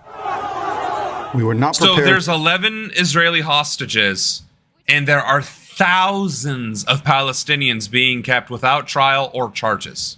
Again, this is just blatantly heinous. This is just words. For the murderous terrorist attack by Hamas, involving thousands of terrorists who infiltrated the country at dozens of points at the same time. Terrorists killed Meir Zerbiv's brother and sister. He's furious with the IDF for not quickly charging into the kibbutz to stop the slaughter. The terrorists broke into the kibbutz at 6:30 in the morning, and around, I think, 10 to 10:30, forces arrived at the entrance of the kibbutz, and they were asked to enter. They didn't want to enter. They said they weren't given the order to enter. Israel's prime minister has rejected an official probe into October 7th while a war is going on. But this week, his own defense minister called for just such an investigation. We require a probe at the national level, a probe that will clarify the facts. It needs to check me, Minister of Defense. It needs to check the Prime Minister. As for the war in Gaza, the Washington Post reports both Hamas and Israel have agreed to the broad outline of a hostage release and ceasefire deal. But many details still need to be worked out. At a news conference, Joe Biden revealed he and American negotiators are heavily involved. I'm determined to get this deal done and bring an end to this war, which should end now. Biden also repeated his stance that the only way to a lasting peace is by creating a Palestinian state, something Netanyahu and the majority of the Israeli people are against. Julie Stahl, CBN News. What do you mean creating a Palestinian state? Palestine was the original state. What do you... Oh my God, this is terrible. Okay. He pretty much advocated for the final solution for trans folks. Yep, Florida has begun doing the final solution. Forgot exactly what it was. They updated the capital punishment in regards to sex offenders to include cross-dressing or something. Wow. How did it take the IDF 4 hours to act? Yeah, I thought that was pretty immediate what they did. Israel still wants to eradicate Hamas, which is impossible because Hamas is no longer even an organization. Plus, Hamas is a political wing anyway. This is ridiculous. News, Jerusalem. Here's a key difference between Israel and all the forces arrayed against it. Israel wants to take time and self-examine what happened. And you look back in their history, and whether it was 67 or 73, or the invasion of Lebanon, or even conduct ourselves honorably, who made mistakes. Literally propaganda. Where did you find... You inadvertently found a clip that is an Israeli talking head. And how can we correct them? I can't imagine Hamas doing that and saying, how in the world did we unleash terror on a group of civilians on October 7th? Why would we use rape as a method of warfare? Why would we kidnap babies and hold them? Let us remember that. There are key differences here, and it's beyond belief that you could have protesters. You're done, buddy. I was just looking for the latest news. Yeah, well, you found the absolute worst version of it. No offense. This dude is actual scum still talking about the babies, which was 100% disproven. Yikes. And I listened to the beginning. Yeah, well. Yeah.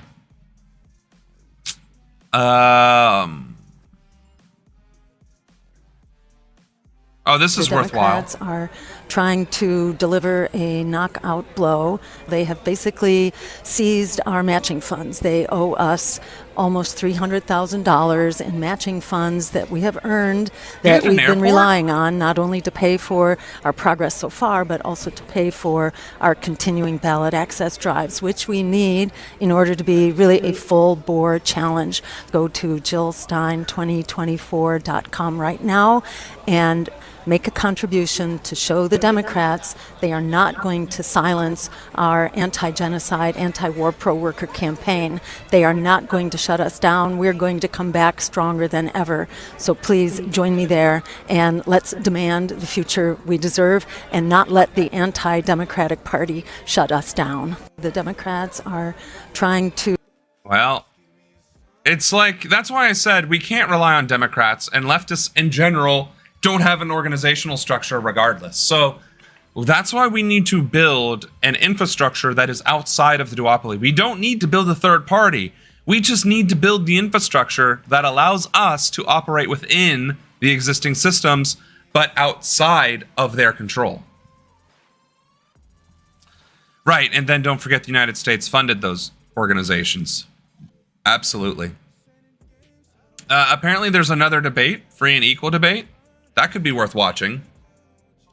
But at 8 o'clock, so we're not going to click on that now. Asmongold? Oh my goodness. Asmongold.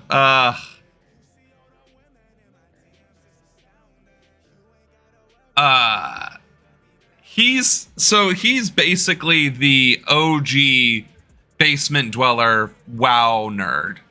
And he's gotten really political recently, and he has some pretty terrible takes, but when they're good, they're funny. And I can only imagine this is going to be one of the good ones that are funny. But that's an hour and a half, and I said today was Conspiracy Friday. So we covered Palestine, we covered Project 2025, we listened to Jill Stein, we're talking about organization. Biden needs to go, period, dot, end of story. I think we can let down our hair a little bit and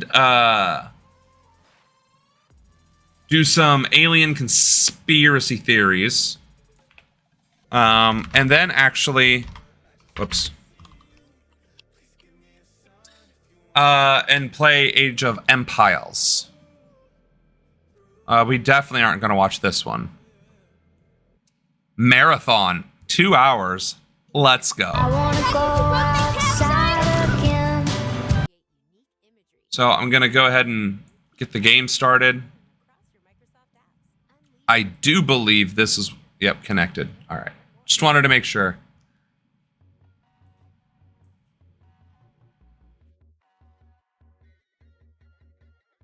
And we're doing good for our stream health, too. Which is nice. Because that's always a risk for us for some stupid reason. I've been doing pretty good with the quick plays. Unranked. Oh. That's what we've been waiting for. These aliens, and they believe the Greys are here on a diabolical mission. Let's try doing team abducting humans and conducting reproductive experiments. This is a very real phenomenon. Something is happening to these people. Who are they? Where are they from? And what do they want? Are they real? It's good to have an open. They are real. I am from the planet Scorpius, Alpha Centaurus, from the constellation, something. Oh man, I should really do alien conspiracy identity for Fridays. But for real though, letting our hair down, right? There is no way in this universe that we are the only intelligent species. That just, are you kidding me? If we're the pinnacle of evolution in the entire cosmos and we're killing ourselves and lording over each other and can't even get along based on skin color, how in the hell are we gonna get along with little blue people? Like, come on. But not so open that your brain. I digress. Let me Next on throw some UFO food in Files, the the mystery of the Greys agenda.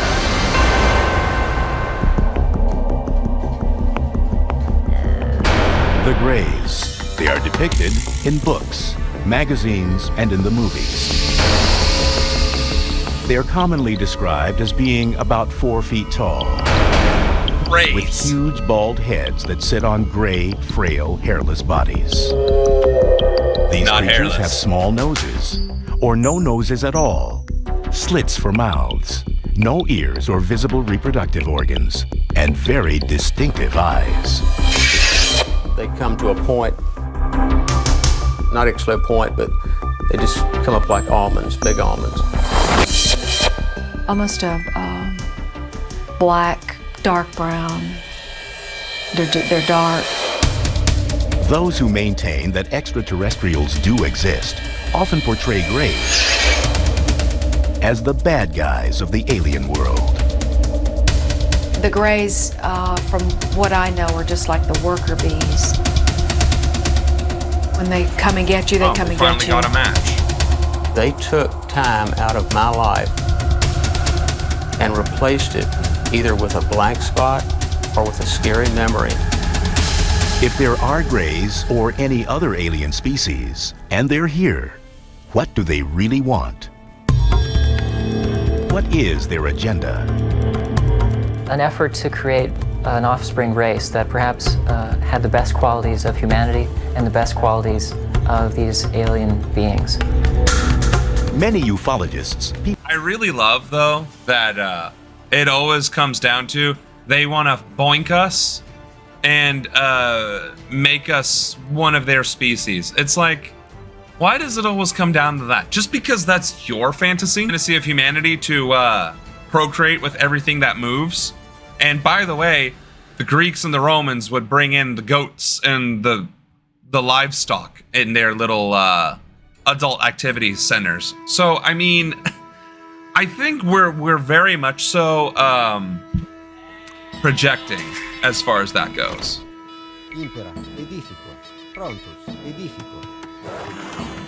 But all that to say, people who routinely research alien sightings claim that Greys have been visiting Earth for thousands of years. I don't have to. Records, they say, exist as petroglyphs, cave drawings, and prehistoric artwork.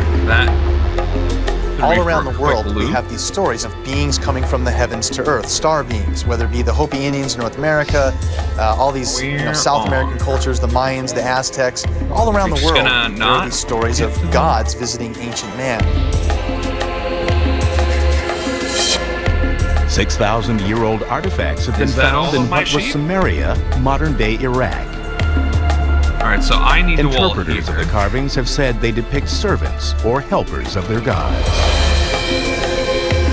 Many of the artifacts that they've left us resemble what we would call today a modern-day gray alien. Large bulbous head, large eyes, spindly limbs, very thin bodies. Historically, UFOs or aliens go largely unmentioned again until the dawn of the modern era. Probably because it is in the 20th century that the Greys agenda begins to take shape. According to the UFO community,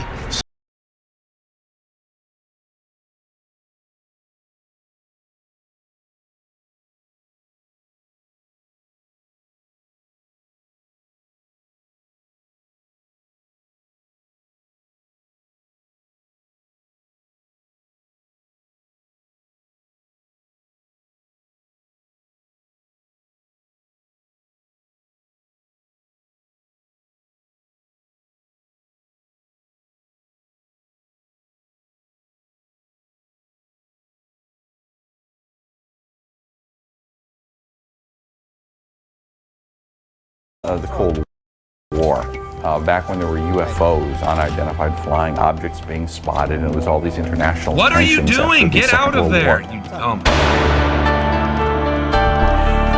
According to UFO believers, the Greys first made contact through the much-debated 1947 crash in the desert outside Roswell, New Mexico. The Roswell story is that a rancher named Mac Brazel came into Roswell and told a story to the newspaper about how he had found some strange debris. And from that incident, the Roswell incident, we've now got an elaborate story that many of the American public think is a story of flying saucer wreckage and perhaps little alien greys whose corpses were scattered about, some of whom may have survived alive and are hidden away at some secret facility. The official U.S. government position? A large spy balloon went down at Roswell, not an alien spaceship. It was part of a secret project designed to detect emissions from Soviet nuclear tests.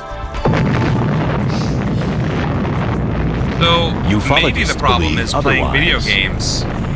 The Roswell story has been debated by a lot of people. Oh, but one thing that we know is that something came in the summer of 1947.